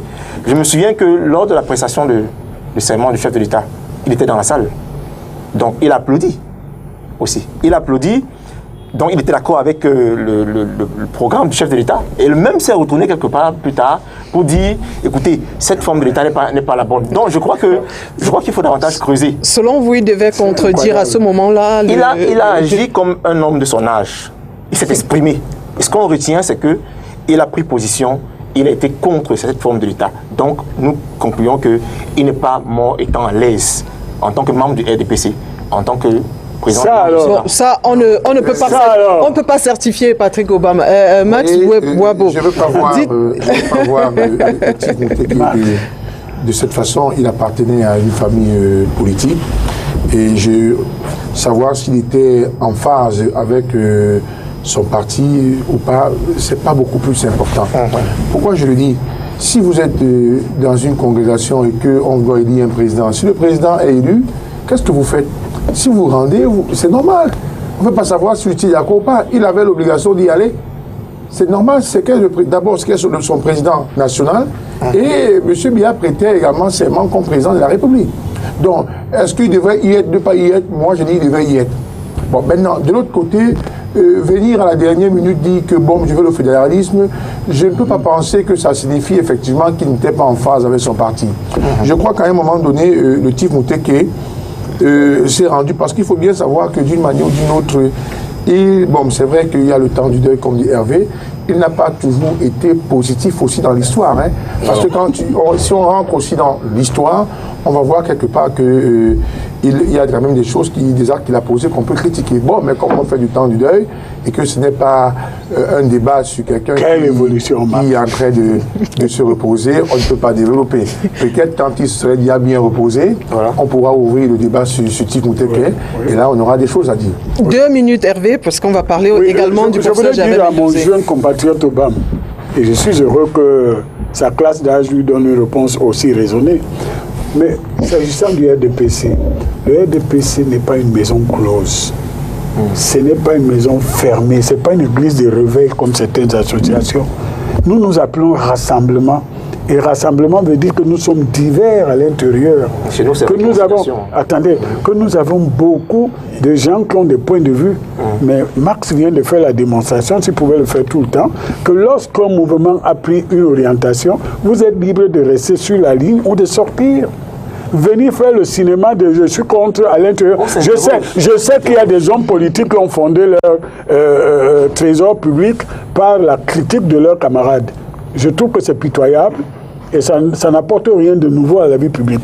Donc moi je vais vous dire, Tif Moukete était militant du RDPC, Tif Moukete était dans la ligne du RDPC, il pouvait avoir des positions nuancées sur certaines questions, mais il était discipliné et il avait l'autorité qui faisait que quand il acceptait, ça voulait dire que globalement, c'est vers là qu'on doit aller, même s'il faut évoluer. Voilà l'histoire de Tif Moukete. Tif Moukete n'était pas une de ces danseuses comme il y en a maintenant, qui sont à l'intérieur d'une association, qui la critiquent sur les médias, qui insultent leurs camarades et qui fondent leur commerce simplement sur le fait que, oh, ils vont insulter bientôt leurs camarades. Non, son exemple, c'est de la discipline et à plus de 100 ans, il nous a montré l'exemple. Et il était d'une vivacité intellectuelle, je veux vous rassurer, parce que dans vos mouvements, vous insultez les vieux. Non, il était d'une vivacité intellectuelle qui fait qu'il savait où on allait et de quoi il s'agissait. Bon, maintenant, il y a des éléments comme Marx qui a dit, on en parlera une autre fois, voilà. Il le dit au moment où, il a été assailli chez lui par les Amazoniens.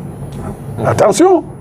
Nos compatriotes de ces régions vivent des situations que nous sommes loin d'imaginer. La pression sur laquelle... Une question alors. Christian Toumi parti, Chief Moukete est parti. Est-ce qu'on doit avoir peur pour la suite de cette crise? Est-ce qu'on doit avoir peur pour... Allez-y. Non, Pierre Alaka a eu le mot juste. Vous comprenez? L'histoire n'a pas été faite pour se bloquer simplement par l'absence d'un seul homme. Nous sommes que des relayeurs. Et nous allons avoir des talents, des jeunes, même si on se trouve parfois en confrontation, ils sont appelés à nous succéder, à continuer les grandes œuvres. Et je vous ai dit, les grandes œuvres n'ont pas besoin d'un porteur, parce qu'elles précèdent ceux qui les ont fondées. Vous comprenez? Christian Toumi, Chief Moukete, ils sont rentrés dans l'histoire et on fera avec eux. Nous apprendrons, parce que quand nous serons coincés, quand vous êtes coincés, vous dites, hé papa, ou bien, oh maman, maman. Vous comprenez? Nous allons les interpeller. Nous allons essayer de faire mieux. Nous les utiliserons. Mais nous les utiliserons plus pour les instrumentaliser électoralement ou opportunément. Nous devons les utiliser pour conforter notre unité. Parce que c'est eux qui ont été les éclaireurs et ils doivent éclairer nos vies. Les gens qui partent vont rester pour nous des sources d'inspiration. Voilà. D'accord. Absolument. Alors, en un tour de table, on va dire un mot sur le professeur Gervais Mendozé, qui est également décédé le 9 avril dernier, pour ça à la CAP. C'était un bon mariologue, paix à son âme, c'est l'oncle d'un ami personnel, qui est d'ailleurs parti de Suisse pour son enterrement malgré les difficultés qu'il a rencontrées sur sa route. Je crois que c'est aussi quelqu'un de bien que nous perdons. Est-ce que vous avez écouté Asimba?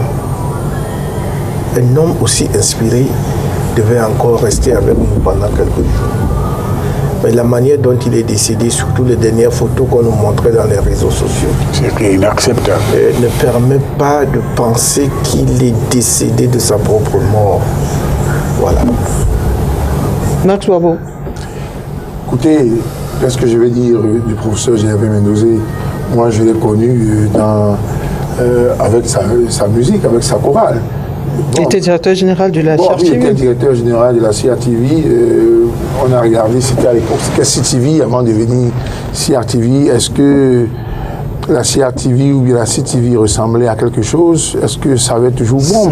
Moi, je voyais un monsieur qui pouvait se lever un matin, et ça, je le dis. Et ça, je le dis en toute sincérité, monsieur Hervé Maniocombe.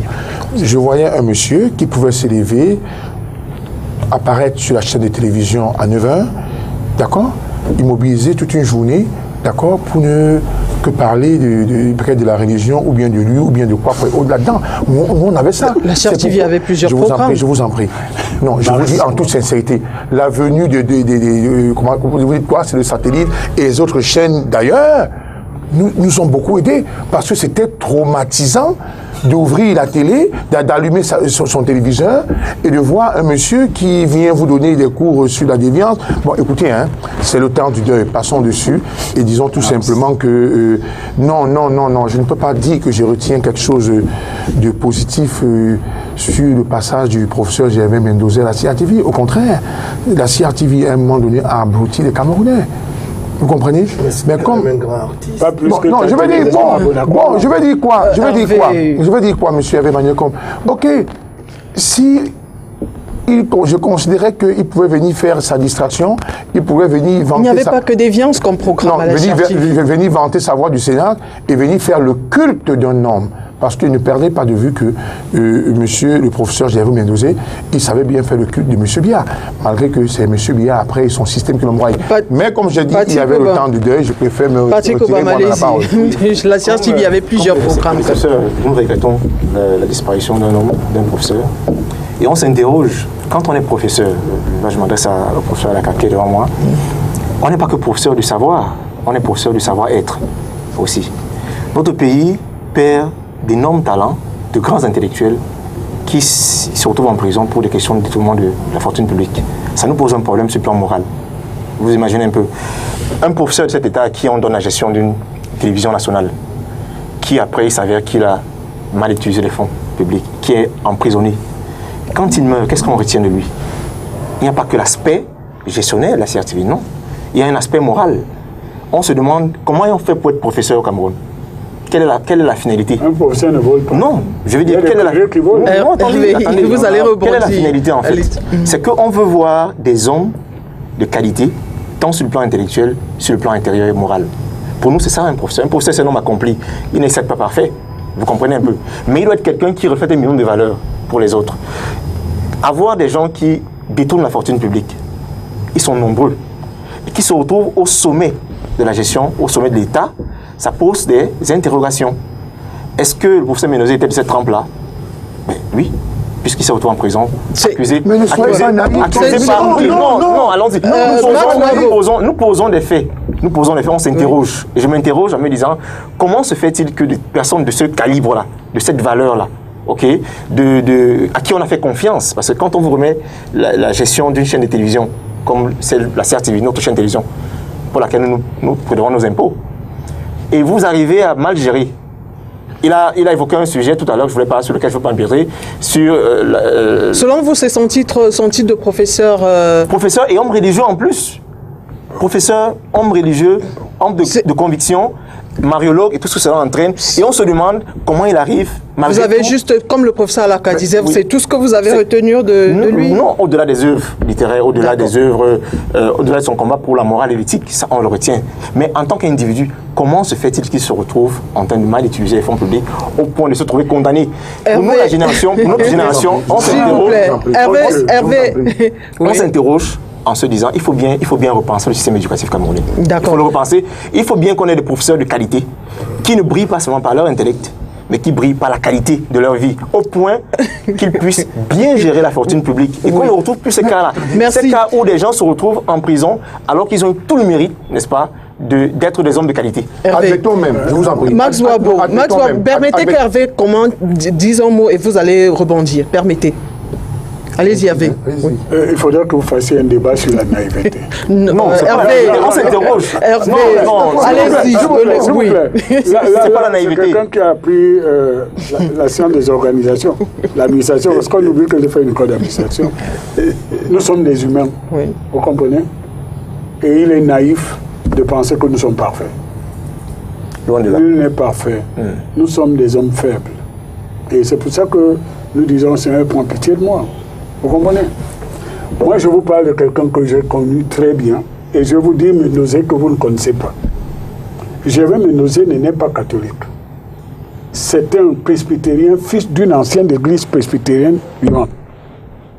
Et il devient catholique par conviction parce qu'il suit l'exemple de son maître, de son chef qu'il a aimé et pour lequel il est d'une fidélité à toute preuve. Le président Gervais Ménozé est presbytérien et pour arriver au niveau de faire, y compris de la musique qui va aller au-delà de sa vie, de nos vies, de la vie des plus jeunes, même de vos arrière-petits-fils, c'est-à-dire qu'il s'est élevé à quelque chose qui l'a rendu supérieur. Gervais Ménozé est un homme.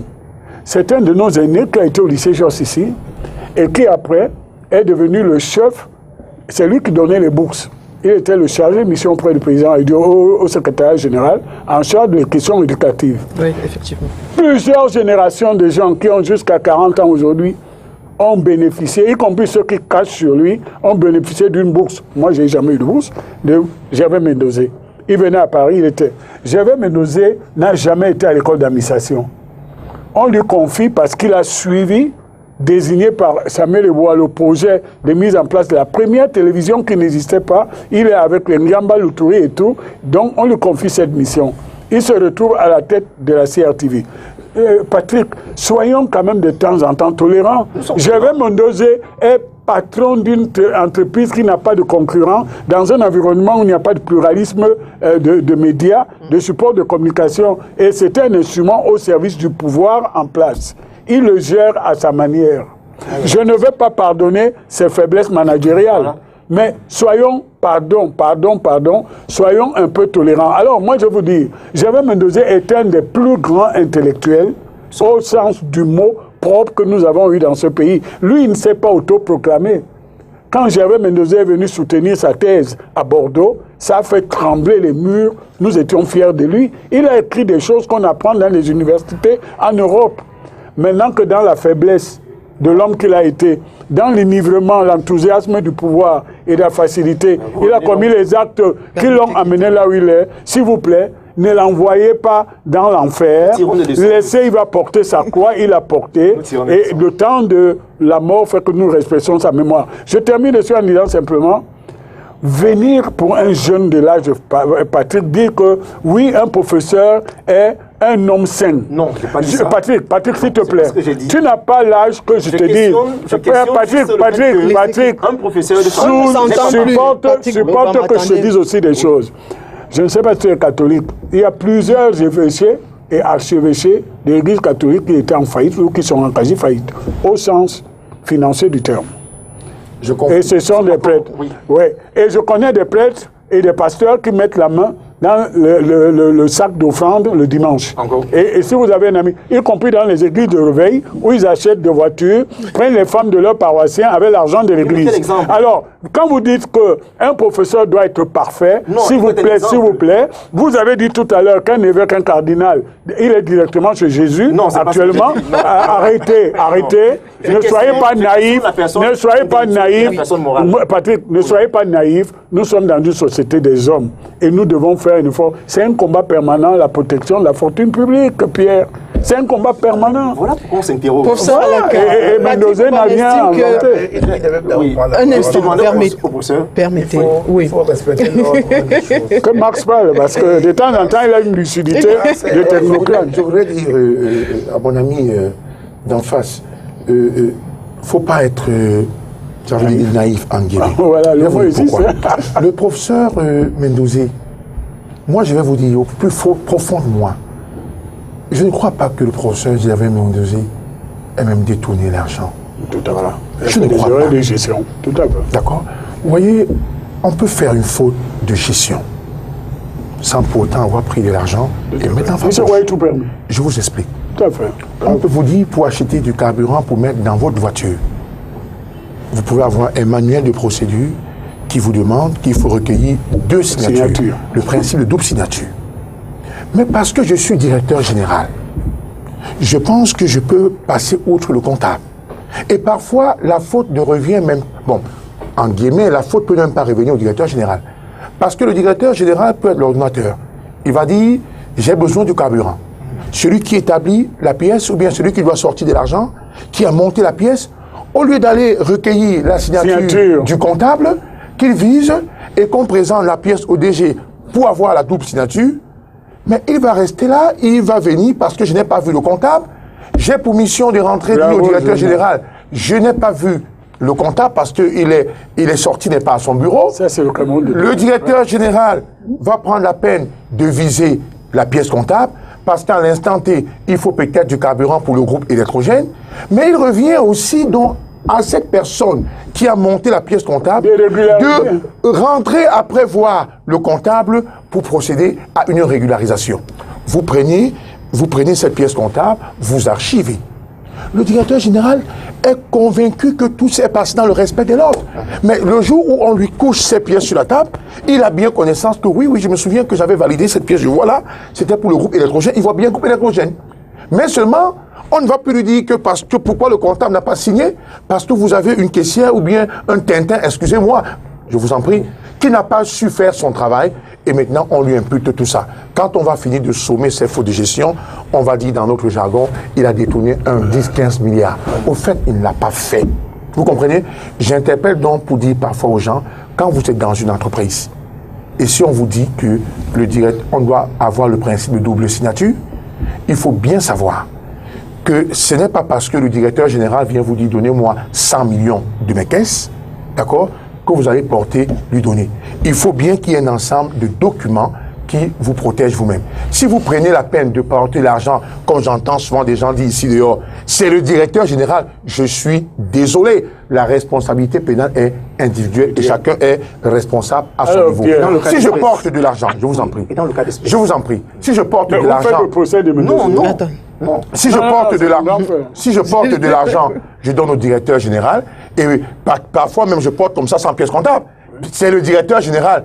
Bon Dieu, j'ai envie de vous dire que si à l'instant T un contrôle passe là, de caisse passe, le directeur général Père du Premier a dit je ne me souviens pas avoir donné un tel ordre. Vous en assumez, vous n'aurez que vos yeux pour pleurer et allez voir votre pasteur comme disait Emmanuel.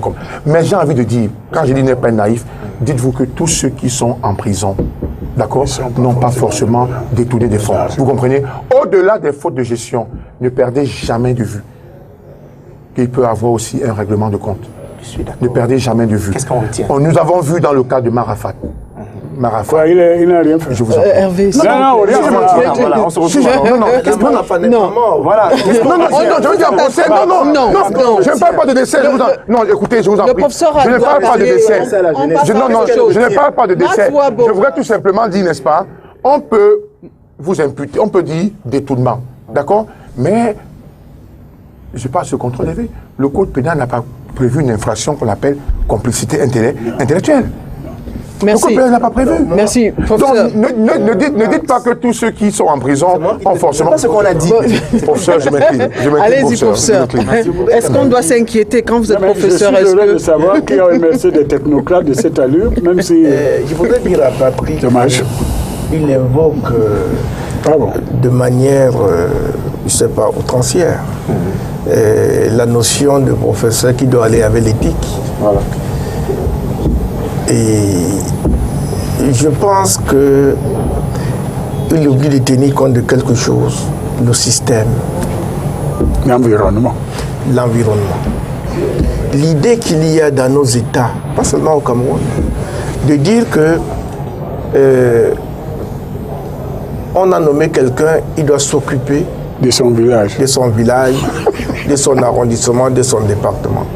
C'était à l'époque de M. Aïe, on appelait ça l'équilibre régional.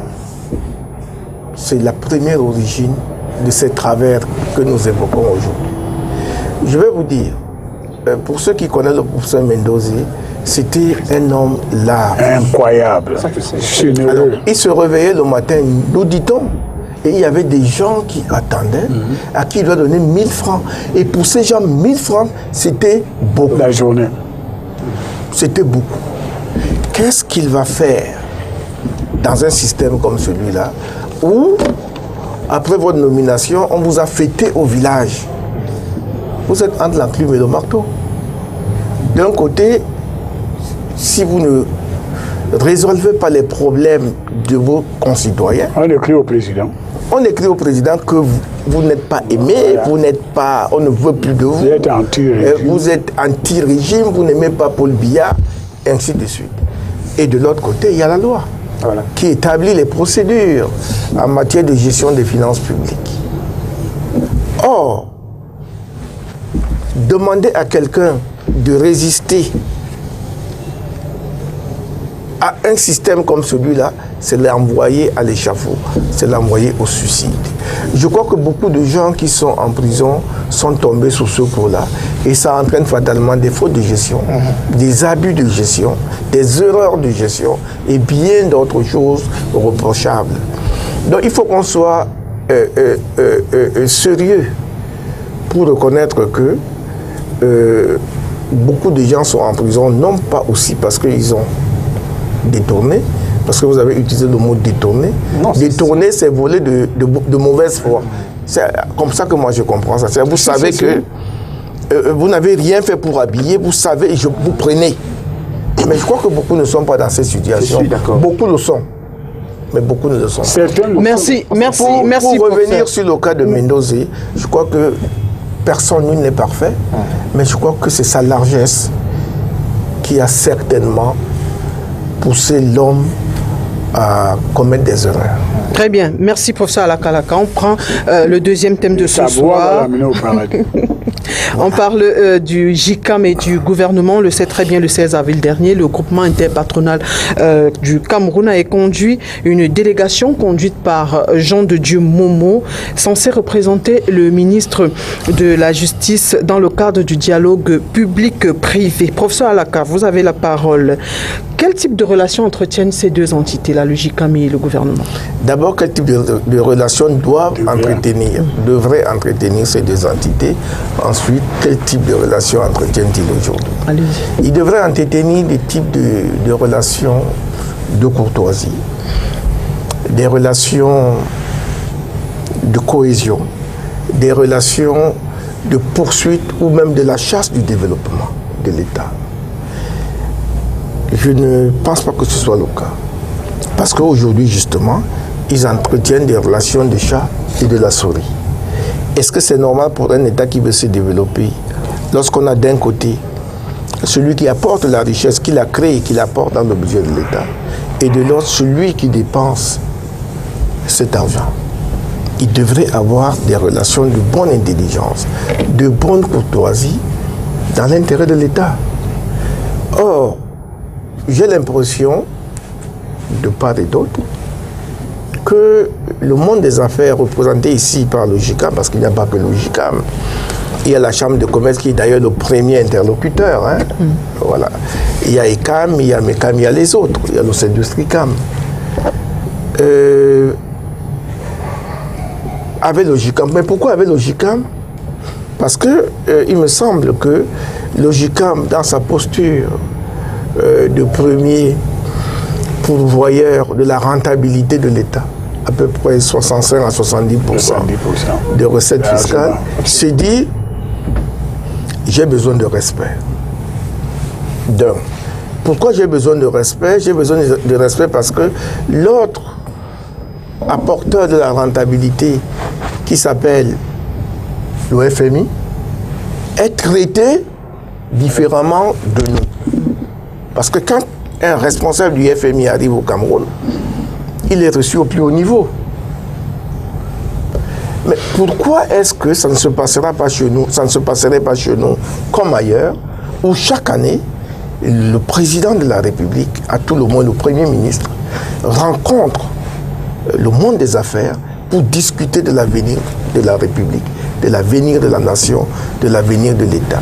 Je crois que sous ce prisme-là, le JICAM estime qu'il y a du mépris de la part des pouvoirs publics, et ça ne commence pas avec le ministre de la Justice, ça a commencé avec le directeur général des impôts, vous vous souvenez? Oui, effectivement. On en avait parlé ici.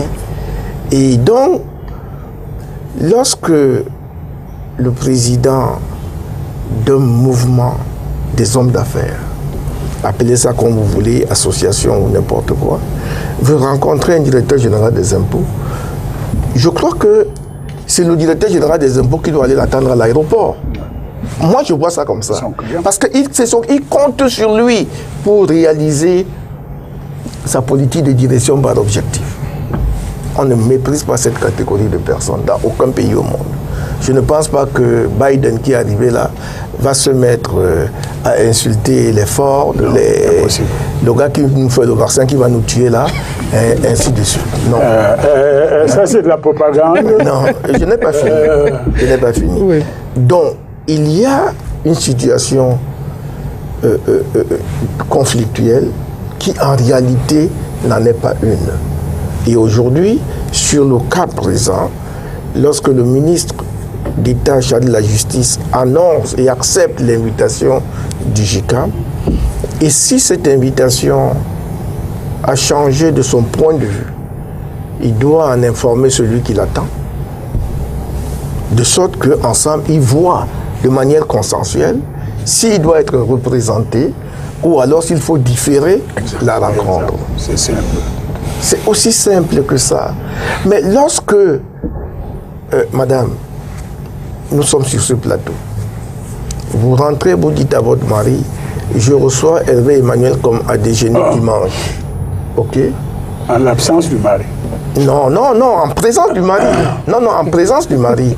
La famille, toute la famille attend monsieur Hervé Emmanuel Combe, qui est une personnalité, ça a été dit ici. Vous l'attendez à midi.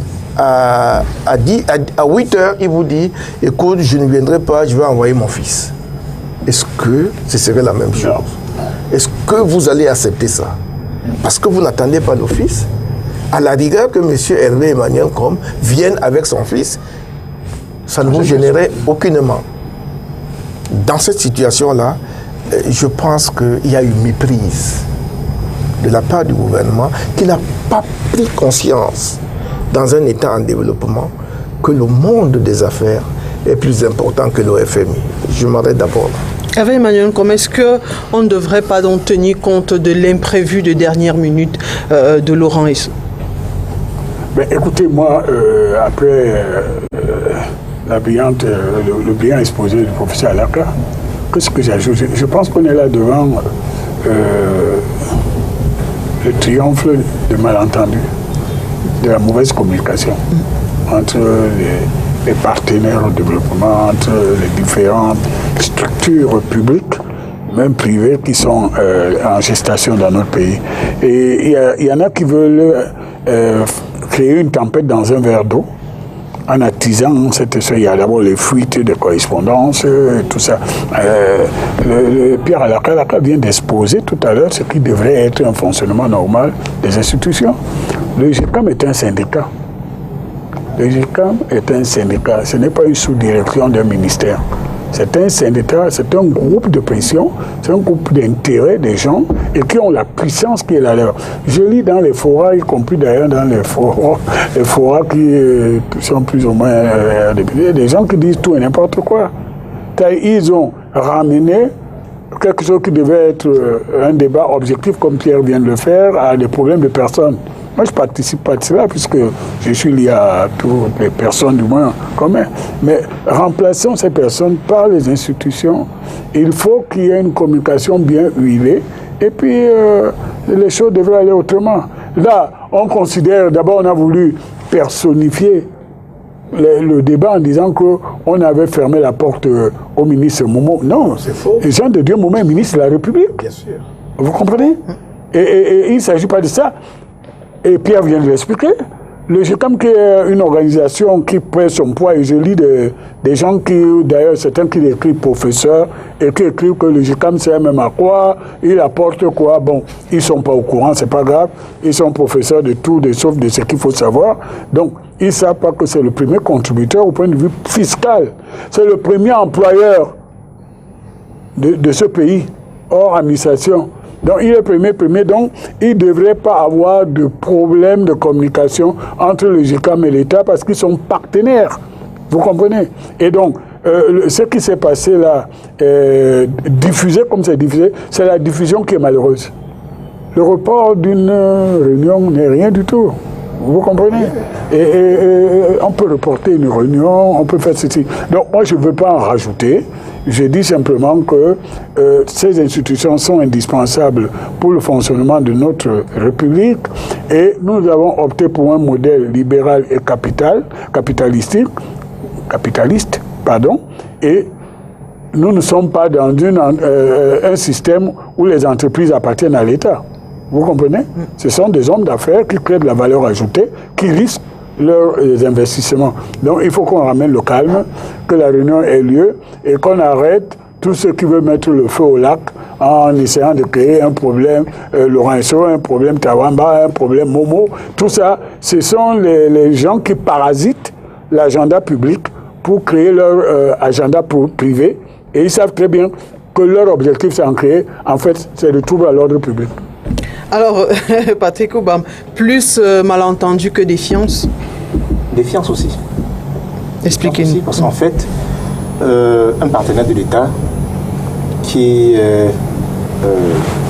représente le secteur privé à 70% n'est pas qu'un partenaire économique aujourd'hui, c'est une force d'influence. C'est une force d'influence. Et aujourd'hui, le GICAM se positionne comme étant une force d'influence. Et ils l'ont démontré à plusieurs reprises. Ils disent à l'État du Cameroun, écoutez, vous ne nous écoutez pas à suffisance. Voilà nos propositions. Voilà notre façon de voir les choses. Et ils attendent en retour que l'État réagisse comme il le souhaite. C'est une défiance aussi envers nos institutions, il faut le dire. Nous sommes dans une république. Hein, et le ministre Laurent Esso, qui est ministre garde des Sceaux, peut être empêché dans l'ordonnancement dans le fonctionnement de l'État. Le ministre Momo remplace, en cas de besoin, son patron. Donc, dire qu'on ne reçoive pas le ministre Momo au motif que ce n'est pas lui que a été adressé l'invitation, ça n'a pas de sens.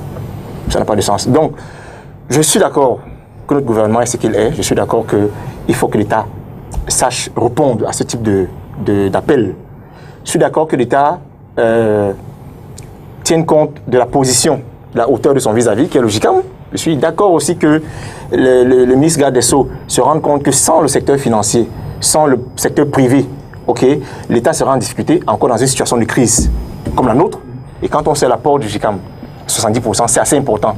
Je suis même d'accord que, effectivement, dans ce type de relation, que l'État anticipe, qu'il anticipe. Mais je suis aussi d'accord qu'on respecte nos institutions. On ne ferme pas la porte à un ministre. On ne dit pas que le ministre n'est rien. Non, ce qui s'est dit dans les réseaux sociaux, vous venez de corriger. Oui, non, voilà. Donc, pour moi, je considère que c'est une position qui a été prise, qui est un indicateur, qui est révélateur de ce que, en face, il y a des hommes assez solides, il y a une organisation assez solide. Et il faut rappeler que le GICAM aussi, c'est, je peux dire, 50 à 60% de capitaux étrangers. Oui. Ce ne sont pas des capitaux nationaux. Et ça pose un autre problème, en fait. C'est que des personnes, des entreprises étrangères monopolisent l'espace. C'est le Cameroun non, là, monopolisent, n'est-ce pas, et n'est-ce pas, imposent leur diktat dans l'espace financier camerounais. Donc pour moi, il faut bien réguler cette relation. Il faut que le ministre communique. Il ne communique pas suffisamment, qu'il communique sur ce dérapage-là et qu'il se rende compte qu'il a en face de lui un interlocuteur assez sérieux qu'il devait écouter pour l'intérêt de notre pays, compte tenu de la conjoncture. Marc Bobo, sur la même question. Bien, je voudrais rappeler à mon ami en face que je ne vois pas l'aspect de défiance de l'État. Je n'y crois pas vraiment. Mais le GICAM peut avoir une attitude qui peut permettre justement d'exprimer vis-à-vis de l'État un mal-être. Un mal-être. Pourquoi? Parce que c'est parfois embêtant. Vous voyez, vous venez de dire, et j'apprends là de vous, vous venez de dire que le GICAM, il y a la plus forte, il y a des capitaux étrangers à l'intérieur. Bien. Si alors vous voyez, on veut recevoir le ministre de la Justice. Il y a des opérateurs économiques qui sont là. Forcément, il y a des problèmes de ces opérateurs qui sont posés à l'intérieur du GICAM. Et peut-être le GICAM, de par son patronat, ou bien son chef, se bat pour obtenir justement la voie la plus autorisée. Parce que je peux vous dire, non, écoutez, ne vous découragez pas, je vais me battre pour que le ministre Laurent Esso vienne là, parce que ne perdez pas de vue que c'était magistrat hors échelle. Ça veut dire qu'on estime quand même que... L'invitation est intuitive personnelle. Que ce soit, je n'ai pas lu la lettre, mais je vais quand même dire qu'il est quand même évident. Vous comprenez, moi, je vais prendre mon cas, je suis allé une fois dans une entreprise, je devais discuter avec le DAF d'une entreprise. Mais, cher ami, j'ai fini d'abattre mon travail. Mais moi, je viens et puis on m'envoie quelqu'un, mais j'ai eu un séant dans les locaux. Je lui ai dit, mais je ne peux pas discuter avec toi, parce que je suis persuadé qu'on va d'abord on va pas se comprendre, et tu n'as pas de décision. Vous comprenez, ça sera embêtant. Surtout lorsque vous savez que quand je vais dire là, il faudrait qu'il aille aussi faire son rapport. S'il fait un mauvais rapport, il y a des risques que mon problème ne trouve pas solution. Vous comprenez? Et ça devient embêtant. Et ça peut même créer maintenant vraiment des conflits. Non, je pense quand même que peut-être, je dis bien peut-être, ces opérateurs avec des problèmes très sérieux qui touchaient peut-être le monde de la justice, parce qu'il faut également, vous savez que quand vous n'avez pas une justice solide, d'accord, vous n'attirez pas des investisseurs. Parce qu'il faut que les gars se rassurent que si on injecte nos fonds, si on fait ceci, vraiment, il y a quand même un cadre juridique qui nous protège. Des investisseurs. Vous comprenez un peu? Alors, si des questions sont sensibles et qu'on estime, qu'on pense que la personne adéquate, c'est le ministre d'État Laurent Esso, de par d'abord sa personne intitulée, personnée de par son bagage lui-même. Ne perdons pas de vue qu'on a affaire à un magistrat hors échelle. Et bien, du coup, s'ils estiment que, pas qu'on a refoulé, je ne pense pas qu'on a refoulé le ministre Momo, peut-être ils ont estimé que les questions qui étaient préparées, il fallait rassurer ces gens du tic au tac, qu'ils parlent à la voix la plus autorisée. Et du coup, si le ministre Laurent Esso n'a pas pu, n'est pas disponible, on reporte tout simplement. On reporte tout simplement. Je crois que c'est ça le problème. Merci. Alors, professeur Alakalaka, est-ce que vous avez le sentiment que les deux parties ne sont pas, ou alors sont satisfaites que leur relation, avez-vous le sentiment, pardon, que les deux parties sont satisfaites de leur relation si l'on s'inspire, par exemple, du doing business? Je n'ai pas compris la question. Avez-vous le sentiment que les deux parties sont satisfaites de leur relation? Le JICAM et l'État. Et l'État, oui. On parle du JICAM et de l'État. En s'appuyant sur le doing business. D'abord, je ne crois pas au doing business. Vous connaissez ma position sur le doing business parce que c'est des histoires de ces gens qui, quand ils veulent quelque chose, ils nous déclassifient et ils nous donnent des points. Et ils nous donnent des points sur la base de quoi? Donc laissons le doing business, restons sur les choses qui nous regardent. C'est parce que nous donnons du poids à leur... Le doing business, c'est quoi? Je crois que c'est un petit cabinet avec des petits individus là-dedans qui disent qu'ils ont toutes les données de tous les pays, y compris même ce que nous disons ici maintenant. C'est faux. Complètement ridicule. Ils donnent des points à celui-ci, ils donnent à celui-là. Le jour où on les appelle, on leur donne un bon petit café, eh bien, ça change le lendemain. Non. Nous parlons de notre pays. Nous parlons de deux acteurs. L'acteur institutionnel, qui est l'État, et l'acteur économique et financier que constitue cette masse d'entreprises regroupées autour du JICAM. L'idée, c'est que ces gens doivent s'entendre. Ils doivent travailler en bonne intelligence. Il n'y a personne au-dessus, il n'y a personne au-dessous. Parce que les deux tiennent, Hervé le sait, les deux phénomènes qui font un État, la rentabilité et la solidarité. La rentabilité, c'est cette masse d'argent qui vient de nulle part et qui arrive dans les caisses de l'État. La solidarité, c'est cette masse d'argent qui se retrouve dans le budget de l'État et que l'État gère. Donc les gens qui vous donnent de l'argent, que vous gérez, que vous détournez même, avec des fautes de gestion et tout, et ils n'ont même pas la lumière, ils n'ont pas l'eau, ils n'ont pas de bonnes routes. Voilà les autoroutes qui attendent 20 ans avant d'être construites. Voilà les stades qu'on attend, ça ne vient pas. Alors vous ne pouvez pas dire que ces gens sont des rigolos. Quand ils disent venez, on a des soucis sur le plan de la justice. Venez, on a des soucis sur le plan de la fiscalité. Le responsable qui jouit de la fiscalité du sujet, rien à foutre. Mais c'est dingue. Moi, quand je discute avec mes amis étrangers de ces choses, ils tremblent. Ils tremblent d'autant plus qu'un pays comme le Cameroun, il a relevé. Le JICAM est constitué de presque soit 80 à 90% de multinationales. Oui. Imaginez que ces gens s'entendent pour nous asphyxier. Vous savez ce qu'ils vont utiliser? Les prix de transfert. C'est le fiscaliste qui vous parle. Il sait de quoi je parle.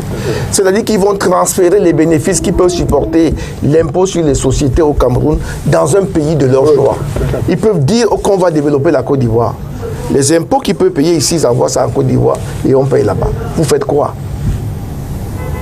Et vous avez des rigolos à Yaoundé qui ne comprennent pas ces choses.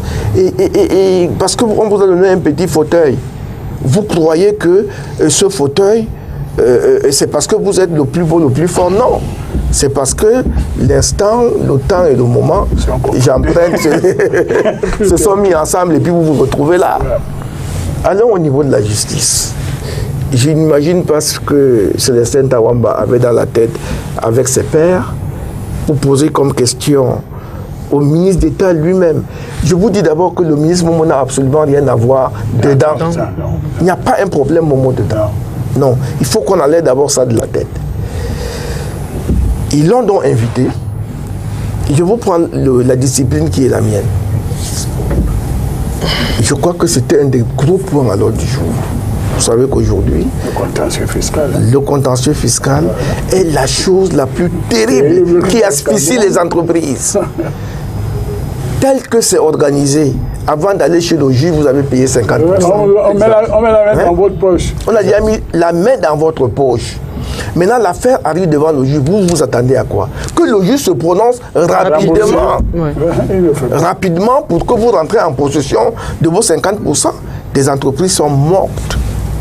Mortes, entre guillemets, le mot approprié, il le connaît. Lui aussi, et certainement le jeune Patrick qui rêve encore. Il faut faire attention, petit. Le monde est très complexe. Vous ne pouvez pas vous amuser avec la personne qui vous donne à manger. Il faut faire très attention.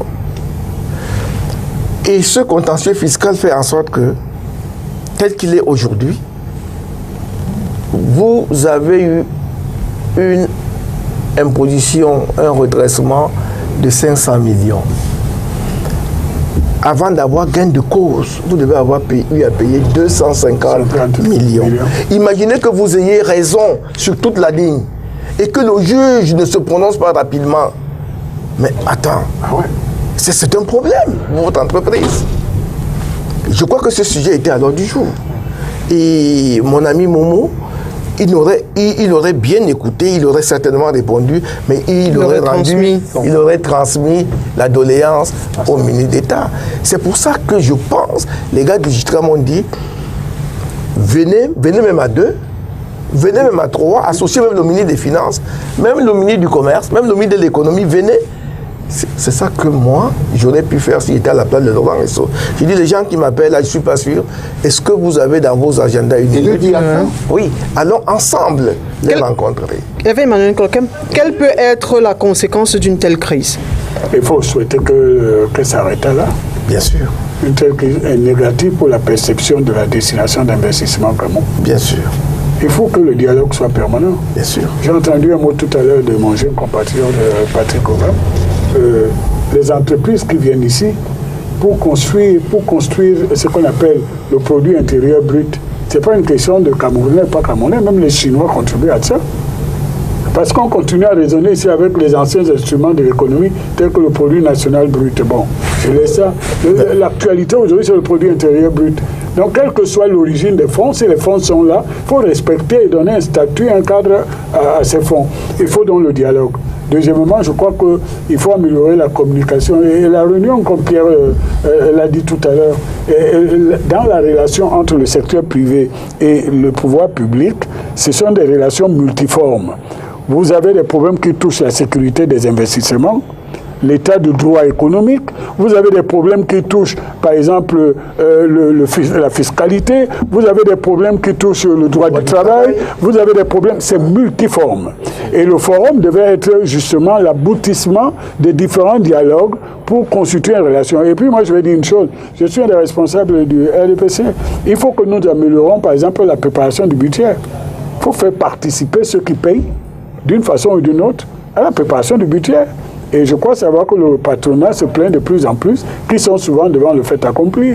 Par exemple, sur cette histoire de retenue, d'avance, parfois le patronat a l'impression d'être une caisse d'avance pour le trésor public. Donc il faut lever tous ces malentendus. Donc moi je souhaite que le buzz que certains ont voulu faire sur l'affaire GICAM, gouvernement camerounais s'arrête là. Et je plains les médias qui participent, n'est-ce pas, à créer une confusion. Il y a eu un malentendu, il faut communiquer. Et si l'invitation était un tutu personnel, il faut reporter ça. Rapidement, quelle peut être la solution de sortie de crise? Ce sera en un tour de temps. La solution de sortie de crise, c'est simplement renouer le dialogue et convaincre tout le monde que c'était une tempête dans un verre d'eau. Même chose. Même chose. Merci, cher monsieur, d'avoir été des nôtres.